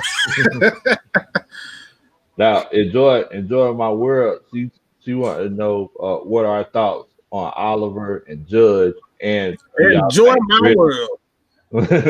Y'all think really will ever be a number one wide receiver? He is. I'm comparing. He is a number one. I'm saying we got to stop comparing him to Julio Jones because there's only one Julio Jones. Exactly. You know what I'm saying? He has to learn how to protect himself better and the fundamentals of being a wide receiver, because being a wide receiver, you got to do the small things. You know, you got to do these small things like a Larry Fitzgerald, knowing when to take a hit and get that extra yard. He doesn't know how to do that yet. And that right there goes on the coaching. Yeah. What do you think, Ju? What do you think about the Oliver and Judge question? Is she referring to Isaiah Oliver? Yeah, I think so. And Judge, Isaiah Oliver, to me, I would like to see what he could do at safety, because he's like, when I was talking about those small corners, he's not little like Rico Allen. I think Oliver was like a big corner. That's the reason why Dan Quinn wanted him. I think he's like 6'1", so he's not a little dude. One thing I like about Isaiah Oliver too, he's physical. When you can come downhill and hit a running back the way he hit Leonard Fournette ain't no little. Leonard Fournette is not small. That is not a small dude. For him to shoot that gap, he shot that gap like he was a linebacker. Like, I'm coming to get something. And he got him down by himself. Like, if you see a lot of the tackles that Oliver get, like when we do those third downs where it's like 3rd and 15, we back everybody up. If you notice, Oliver's usually the one making those tackles. When they moved him into the inside, that dude is a heat-seeking missile. And that's why I say he reminds me of Brian Poole, because when Brian Poole was here, if y'all remember, I was like, he just a baby linebacker. That dude, Brian Poole, was not afraid to hit nobody. That dude was physical, period. He wanted the best in coverage, but he was perfect for our zone scheme because he was able to tackle in space. And that's something that Isaiah Oliver does very well. Like, he's good at one-on-one tackles. And if you remember when Dan Quinn was here, when he moved Rico Allen back to the safety, he used to call Rico Allen the best tackler on the team. He said that's the reason why he moved him back there. So I think Oliver would flourish in that position, especially when he comes down in the box, because he's good at tackling guys in space. He's not the best in covering guys, like quick twitch guys. If you put him back there at safety, I think he would do good. I think he would be pretty good. Let me add something else to it. I think another thing, the reason why the defense has gotten a lot better, because nowadays in this current NFL, you have to have a corner that can tackle to take away that stretch zone play. If you take away that play in the NFL right now, you dumb down one's play calling, and having a guy in the slot at safety, both safety position and in the slot, you have only a select few plays that you can call being that you have a guy like Isaiah Oliver and Brian Poole in that position. A lot of people are not going to run at Brian Poole. A lot of people are not going to run at Isaiah Oliver. Why?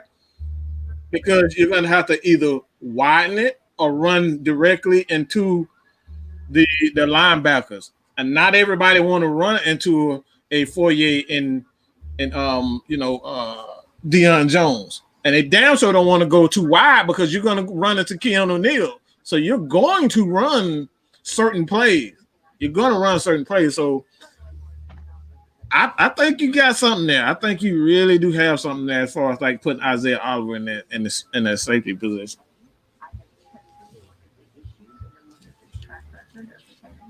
Y'all want me to take a crack at this? Go ahead and break it down. Right. Break it. Isaiah Oliver, like I said, we like I said, from the beginning of the season, we had a whole award for this guy because he played that. Mm-hmm. Which I really haven't used in a while. But like I said, Isaiah Oliver, to me, like I said, that slot corner, yeah, that was the best thing that could have happened for him. Because it's like I said,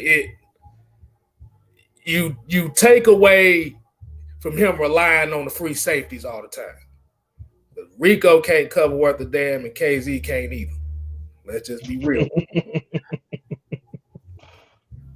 But I have a question for y'all too. So let's say, just in case, if they don't re-sign Neal and let him walk, would it be a good idea to put Isaiah Oliver at strong safety? Or that kind of like yeah, you be kind of pushing it with that one. Yeah, I want a more physical guy that's strong safety. I need strong safety to me. Like when I think strong safety, and I might be dreaming, but when I think strong safety, I think Cam Chancellor. That's the first thing that comes to my mind. Like somebody that's physical, that's gonna lay the hammer on you. I think John Lynch. I think somebody that's like you afraid of. Like if I come across this middle, I know I'm gonna have to deal with this guy. I think Jamal Adams. Like I think physicality when I think strong safety. That's what I'll say. Taylor. Yeah. I think Isaiah Oliver, he had to eat a few more grits, before we will put him in that strong safety spot, because be crazy too. You got to be crazy as hell to play that strong safety. Keanu ain't got it all up. You can look in his eyes and say he ain't got it all. Yeah, you can tell. Yeah, you can tell Keanu. You can tell he throw it off a little bit. Like, nobody be hitting their helmet like that. That dude kind of off, bro. That dude is definitely off. But yeah, I agree with you on that. I don't think I would put him at strong safety unless we were just in a bind. I would put Jalen Hawkins at strong safety before. I would. Yeah, because the only reason why I made that kind of suggestion is I know we talked about he doesn't really have the best foot speed, right? But like I said, like he's like good in like little combined spaces, and like he can tackle.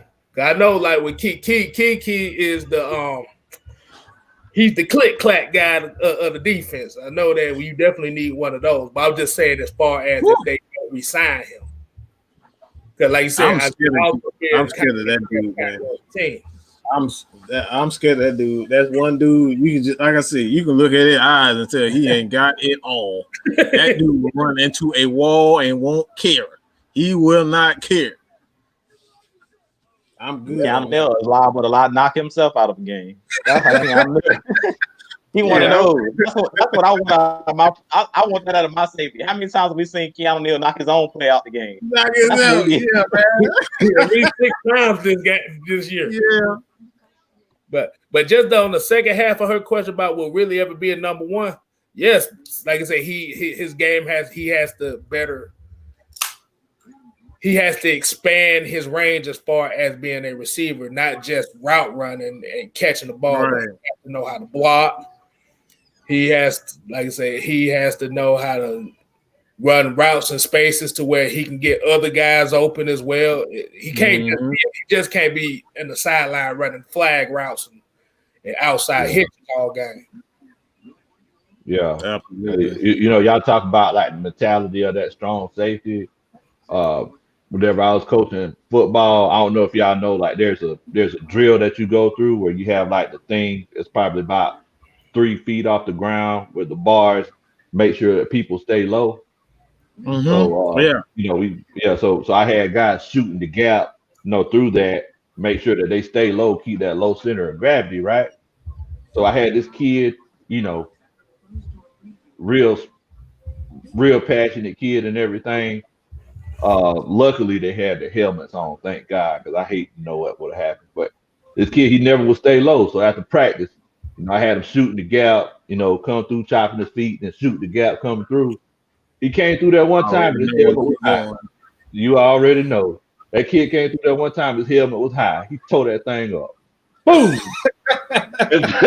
Then you heard the bar go, the bar went. so it knocked him slap out, right? It knocked him slap out. He woke up about 5 minutes later. I was worried about him. He woke up. I said, "Hey man, you okay? You knocked yourself out." He said, "Oh man, what happened?" I said, "Yeah, you hit one of the bars." I said, "You were shooting it though. You were going fast." And guess what? This kid looked me in my eyes and said to me. This kid said, "Well, did I bend the bar, coach?" I said, "Hey, coach, we got a strong play." You got to be thrown off. You got to be thrown off, man. Any coach will tell you that. You got to be thrown off in certain positions, man. Okay. Yeah, because I was only thinking because it might free up a couple more spots or something like that. It's just an idea. So, hey, fuck it. It's all good. I want to hit this one up here. Jordan Daniel said we got to draft at least 2 defensive linemen at least. Our secondary ain't going to have a chance anyway. Yes, we need defensive ends. Not outside linebackers and converting them to ends. We need ends. They can't be 230 pounds and you try to go against 300-pound tackles. We've seen it too much for the last 5-6 years. We need some I actually totally agree with that because I've liked what I've seen from Stephen Means, man. His size and his physicality is exactly what we need. He just doesn't have the athleticism. So I totally agree with that. Mm-hmm. Every time we see Stephen Means, he's celebrating somebody else's damn sack. That's the thing. He just doesn't. He's always in the right place. He just don't have the athleticism. Hey, he the Walton Peter Man of the Year for a reason, though. Wallace sack, he jumped up into his back like he was a goddamn horse or something. I'm like, get your hands off of him. Oh, what? Yeah. I'm like, man, this dude gonna hurt Dante Fowler celebrating. That's why I was like, he's gonna knock Dante Fowler helmet off and we're gonna get a flag. Like last time. I'd be scared for Stephen Means because I know he's happy for everybody else. I feel like he's gonna end up in the Stephen Tollett Walk of Shame celebrating. I don't know if anybody remembers Stephen Tollett. This dude got a sack. I do. I'm talking about the people in the chat. They might not know Stephen Tollett. This dude literally got a sack celebrating towards ACL during the celebration. Hey, man. Yeah. Oh, my God. That was – man. Oh, man. But, yeah, Falcons need some bookends. Like I said, you actually have a couple of them now in commit. If y'all fully commit to Kaminsky as a defensive end, he's done a great job. He's done a great job. Patrick Kearney, man. That's Patrick Kearney. I keep saying put that guy out there. You need some guys with some long arms. Coach Law always talking about have active hands.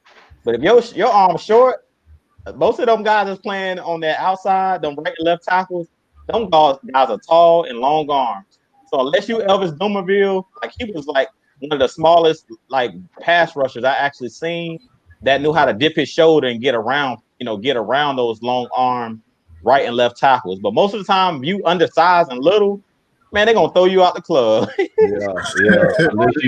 That dude was 5'10", 240 pounds. Hell, he could dip under any goddamn offensive line. That boy's again, boy. He get back there though. Yeah, he get back there. I ain't even gonna lie.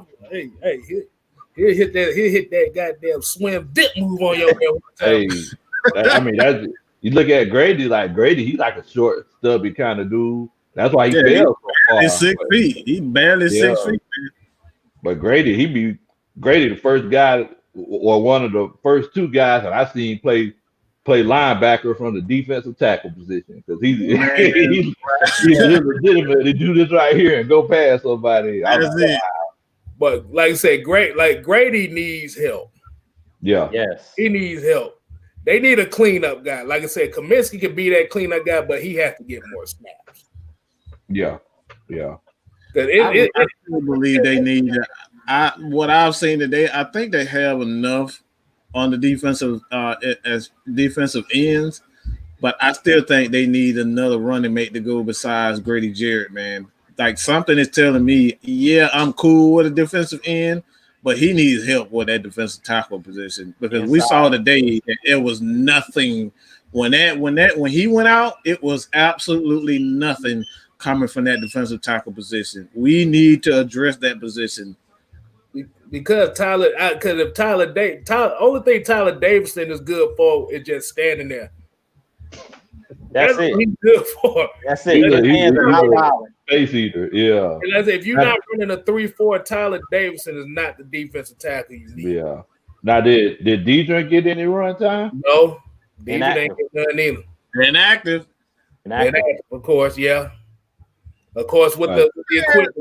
Of course, with the equipment manager Quadri Olison, yes, it was inactive too. Why did they ruin this man's career? Like, if y'all wasn't going, why the hell y'all draft this man if y'all wasn't going to use him? What the hell, bro? That pisses me. That really pisses me off the way y'all doing this kid like that. If you wasn't going to use him, why draft him? Like, seriously, bro. Mike, we did 3 players like that, man, and probably many more. We did the same thing to Jordan Miller. We did the same exact thing to Quadri Olison. Like we say, we don't have no physical running backs. We want to have Ito blocking everybody, but we got a great, we got a big back in Quadri Olison. We brought him to have that guy that can be physical and we can bring in. Like we seen last year when we used him on the goal line, that dude was like unstoppable. He was like Turner to Burner Jr. Every time we handed the ball to 30 on the goal line, that man was scoring 1-2 yard touchdown. Yeah. That's man needs to field, dog. Instead, we give it to Keith Smith this short yardage situation. Exactly. Nah, Matt Ryan said forget all that. Matt Ryan said, I'm doing it today. Matt Ryan went in later on. He plunged in for a 1 yard. Matt Ryan said, I'm tired of this, dog. Just give me the ball, dog. Just give me the ball. Hey, y'all ever seen a penguin dive in the water? That's how Matt Ryan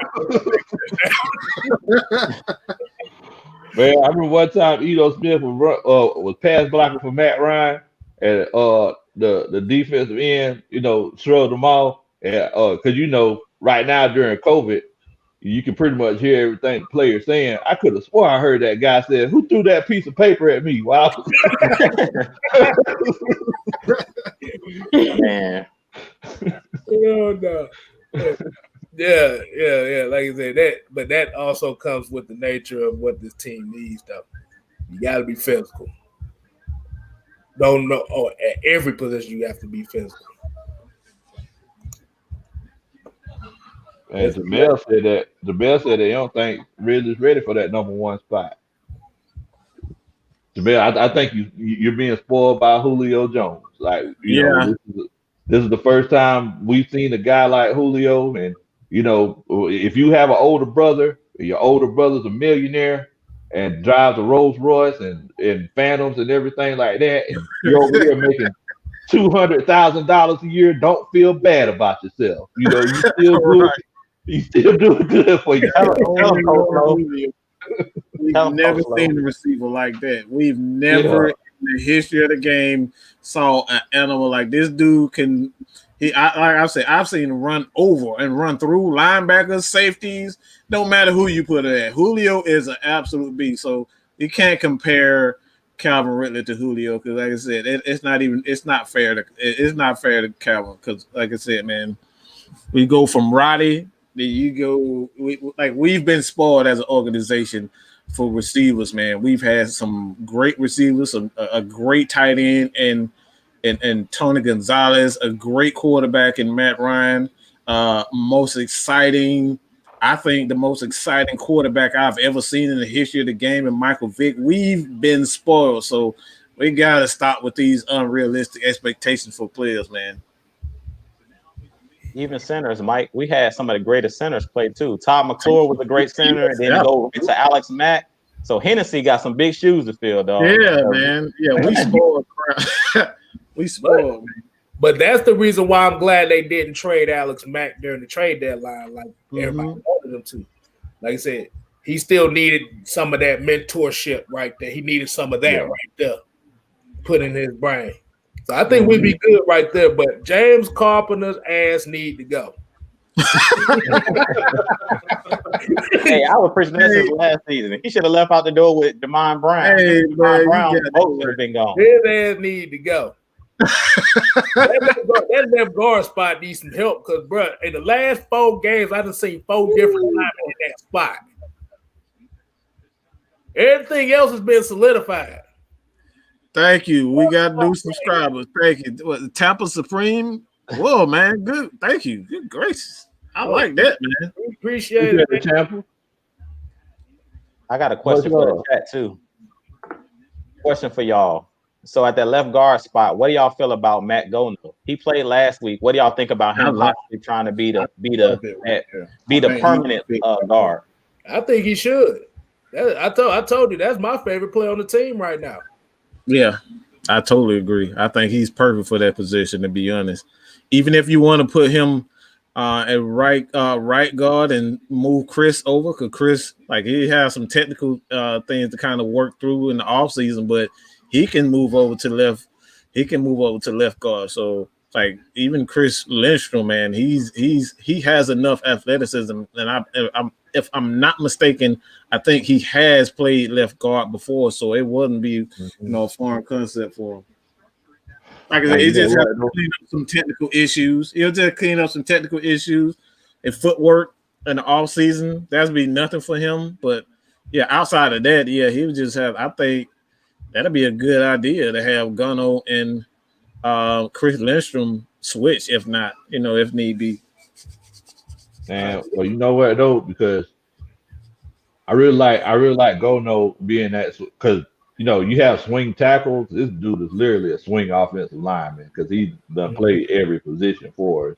Right. But I'm not opposed to the fact of letting Caleb McGarry play that left guard position, because I've been watching him, his footwork as far as like kicking back on those passing plays.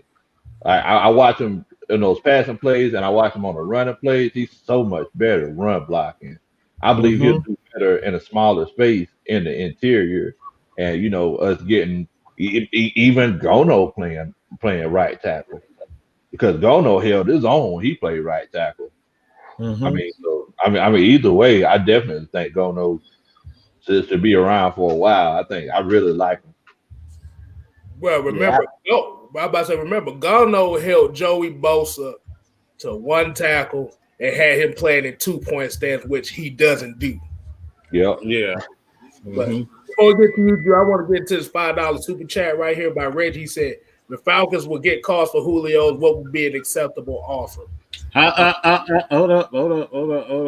We got to make sure I cleaned it. I got to clean it up again. We got to make sure you understand this. It is possible for the Falcons to trade. It's not impossible for them to trade Julio Jones, but there's a major snag in that. And that snag is, he won't cost a lot against the salary cap, but the Falcons would still be on the hook to pay Julio Jones the remainder of his guaranteed money. So he will essentially be paying him to play for another team. I'm just going to be real. For me personally, I'm not paying no other guy to play for another team. I'm not doing that. We got to pay Fourier. We got to find some way to pay Fourier. We got to find a way to we're going to get Calvin Ridley his money. You got Hayden Hurst. Ito Smith may not still be with the team. He's another guy you're going to have to pay eventually. And Caleb McGarry, they got 2 or 3 years left on their deal. Yeah, I think 3 years left on that deal. At some point in time, you might want to pay them early. It's quite possibly that you may want to pay them early. So that's a lot of money, 2-3 years down the road, you still going to be paying Julio Jones. So it's like, is that really worth it? And then you were talking about that. Yeah, yeah, you're definitely right because I know I'm not paying somebody to play somewhere else. Yeah, so I definitely don't unless they just it's a sign and trade kind of deal. Like y'all gonna take this money, y'all finna take this contract with them. I mean that's one of the only ways I do it. Bro, we are still paying Jamon Brown right now. So, bro, that's what I'm talking about. Devontae Freeman also. Come on, bro. Freeman. Don't fly. Get it. But go ahead, Ju. What was you about to say? Nah, I'm with y'all. Like, no way I'm paying Julio to play somewhere else. And we've seen like Julio. We need him around to continue to mentor these guys that we got on this team. Like he's that physical specimen at that wide receiver spot. And when Julio's right, we know Julio is a generational type talent. Like the God-given abilities that Julio has, not many people walking this earth have. So, I mean, I don't think the Detroit Lions were saying, hey, man, we could probably get rid of Megatron. Like, that's not a good idea. Like, if he's still in this prime and he's still doing this thing, it's one thing if Julio still has these lingering issues as far as injury next season, then at that point, he probably won't have that trade value. So if we know something that they might not know, but we can try to, get over on somebody, kind of how we did with Sanu when we fleeced the Patriots to take Mohamed Sanu for that second round pick. Unless we're doing something like that, because we know something that nobody else knows about Julio Jones, like health, I don't want to see Julio Jones putting on another uniform unless he retires. I want him to be a Falcon the rest of his career because he hasn't shown me any signs of slowing down. Like when he was healthy, he was balling. So I don't see a reason why you would want to get rid of Julio. And I made my video on my channel. You guys check it out on Jew Talk Sports where I talked about I don't want to see what happened to Roddy White happen to Julio Jones. Like I don't want us to be known as one of those franchises where we have players that's been loyal to us and then we just ship these guys out and we don't let these guys retire on their own terms. Like the way that the Arizona Cardinals went about it. Yes, I knew you was going there. Yeah, the way that Larry Fitzgerald, the way that the Cardinals have went about it, that's the way you do it. When somebody's giving you their career, giving you all of these seasons of 300-yard games, like how many tickets and jersey sales and all this stuff, like other than football, that Julio Jones had done for the city of Atlanta and done for Arthur Blank and the owners in the front office. Like it'll be a slap in his face if we just say, hey, we're gonna just get rid of you, dog, for a bag of chips. Like, come on, man. Like this dude did all of this for the franchise. Like at this point, we owe this man. Like he's got us to a Super Bowl. As much as y'all might say we lost it, look, he got us there. All of them season ticket holders, there's some people that literally go to the game. Just Julio. Yeah, just to see him. He's box office. He's that type of player. He's like your LeBron. He's like your James Harden, where players get so starstruck when they see Julio, they come to the game just to see that guy. Even when we losing, the only reason they come into the game is we got people coming to Falcon game to see Michael Vick, and he ain't played in 13 years. That's it. So I don't want to see what happened to Roddy White, how he got ran out of town. He got done dirty. So Julio, we owe this man. At this point, what Arthur Blank and this front office should be focusing in on is who is the right GM, the right head coach that can help get Matt Ryan and Julio a ring before they retire. That should be their number one priority at this point. Because for all these guys have done for this organization, not getting in trouble off the field, like Julio Jones don't do nothing off the field. Go fish, and you don't hear nothing, no foolishness. Go to damn mid-time bowling. That's it. That man sit in the corner at mid-time bowling and mind his damn business. Exactly. So, he didn't even get in the fight with the Migos. He was like, y'all can have that. They gonna call him Joe Budden. Yeah. When you got somebody like Julio that's not a diva, because like Julio could be a diva all the way. For the talent that he has, he could be demanding, I want 12 targets a game. I want Dunkin' Donuts at my locker. Like he could be coming up with all this kind of stuff he wants. And for what I heard, this dude is not a high maintenance type player. So at this point, man, we gotta give Matt Ryan and Julio Jones their flowers right now while we got them. Like I really think that, like Mike said, we spoiled, man. We spoiled. Yeah. I've seen Antonio Brown and these guys, Odell Beckham, getting in trouble, off the field. I don't hear nothing out of Julio. This dude is the model citizen. So I want this guy on the team as long as possible. Hey, man. At the end of the day, it's like, and we seen what they were saying during the broadcast today. 0-7 in games where what was it? 3 points or less, or 6 points or less? 3 points or less. 3 points, 6 points, 6 One points. possession. I mean, we're not a bad team. This is not a bad team. Exactly. So it's like we need a coach. We need a stepdaddy. We need somebody to come in with the players that we got. And, take this family over and get this team on the right direction. We just need a step. We need a coach that doesn't give us that OnlyFans defense on 3rd and 16. Hey, oh my goodness, Coach, I'm glad you said that because I have to do this. I have to do this the right way. What'd you say? What the record was? Well, when the Falcons lost the game by 6 or fewer points. 0-7. Well, now with 0-7. Mm-hmm. The Falcons coaching staff. You're getting that shit for the whole season.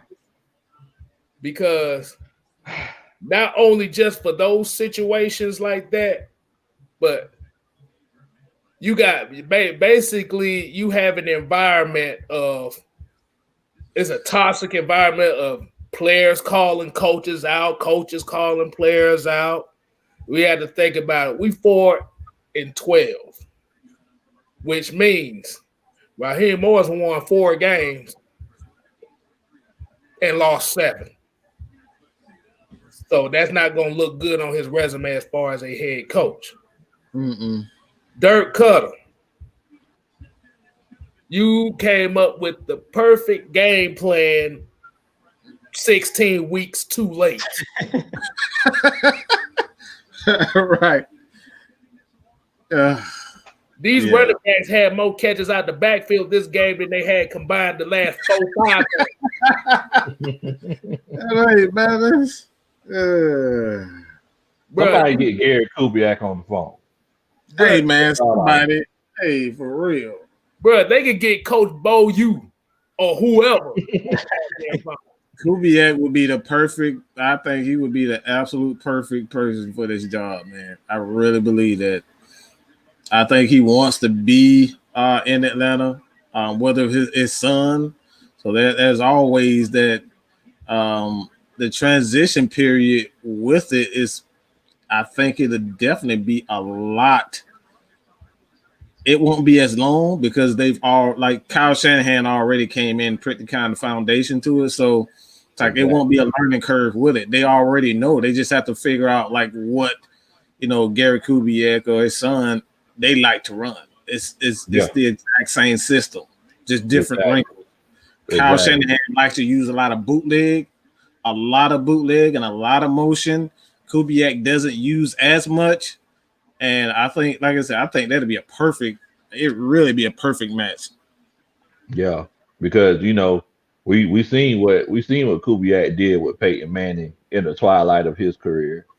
And Matt Ryan, his arm isn't looking like Peyton Manning's now, but I really think that with a veteran quarterback like Matt Ryan, who's seen pretty much everything, in the NFL, coupled with Kubiak and the offensive weapons that we have, and then all we have to do is just have a capable defense.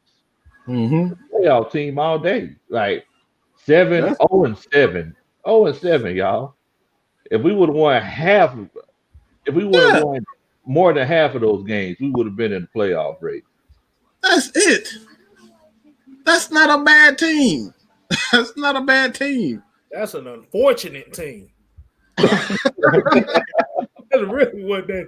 And Harrison and the buddies talk about what if none of the coaching staff was fired. Oh boy, y'all better tune into Atlanta Falcon Nation next year because we about to be ranting like boy. But we're gonna we're gonna have picket signs and everything up in this motherfucker. They want to hear my prediction for next year. We come back with this same coaching staff. Hey man, y'all. Hey, do not forget this offseason. We won't do as many live shows. We're actually the shows itself, ATL and Sports Zone. Heavy hitters. They are on break, but we aren't on break. We just won't go live as often.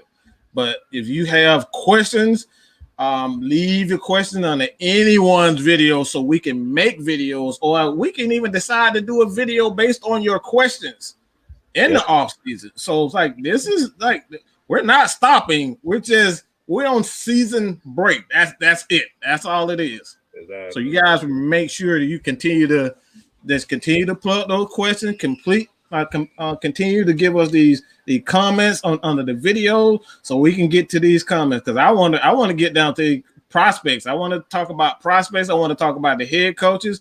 We got a lot of content coming for you guys. We're just on season break, so there won't be shows on Monday, Tuesday, but we will continue to give you nothing but the film breakdown. We still might continue the film breakdowns and whatnot, but we're going to continue to give you content. Don't look. Everybody know how it is. They know how I am. I don't stop. We don't stop over here just for the season. No, we keep on grinding, man. Yeah, you already know what time it is, man. Exactly. All season, we still gonna be bringing y'all content. Y'all make sure that y'all check everybody out. Make sure you check your boy Big Low Country out. If y'all try to go and spell it with the COUNTRY, you might not find it. It's spelled KUNTRY. I'm sorry, y'all. I'm from the country. But yeah, we're definitely still going to be giving you content. Make sure that you do comment, just like Mike was saying, because we love that kind of stuff. That gives us stuff to talk about. You know what they say about people that talk to themselves. We don't want to be talking and answering ourselves at the same time. Exactly. Right. Like I said, it might not just be Falcons content. Like I said, we might have some Hawks content for you. Absolutely. And like I said, we might have some Atlanta United content coming with you. Hey, man. Hey, Jew, man, he's a Cavalier fan, so he might throw some Cal videos up there, man. I got some Cal videos coming for y'all, and some NBA content just in general, because Kstylz, he's taking over. When he was doing his Monday night show, I said, man, Kstylz, he know his basketball too. Hey, I want to get in on this talk, dog.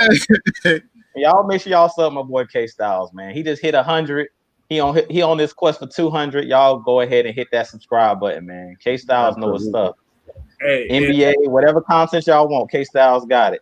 I'm about to say it ain't all just jokes, glasses, and receding hairlines over here. I mean, oh man. But like I said, why you talking about me, Kstylz? He said, "What? You talking about you? My bad. You talking about glasses and receding hairlines? I thought you were talking. I was talking about me. Why you think I got this LeBron headband on right now?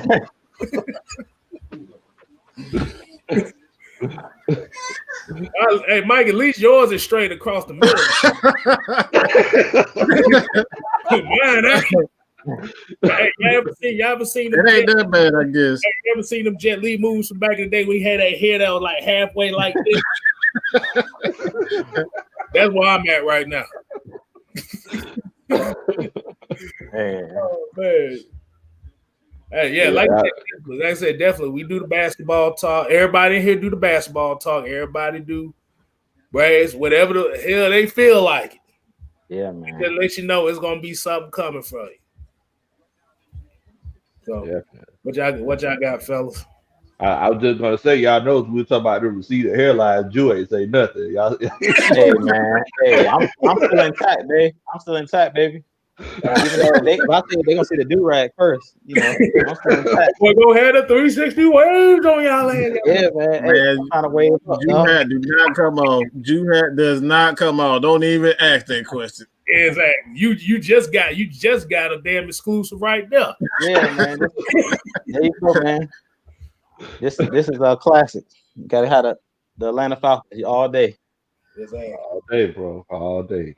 Exactly. All day. So what y'all want to get to the final 2 point, or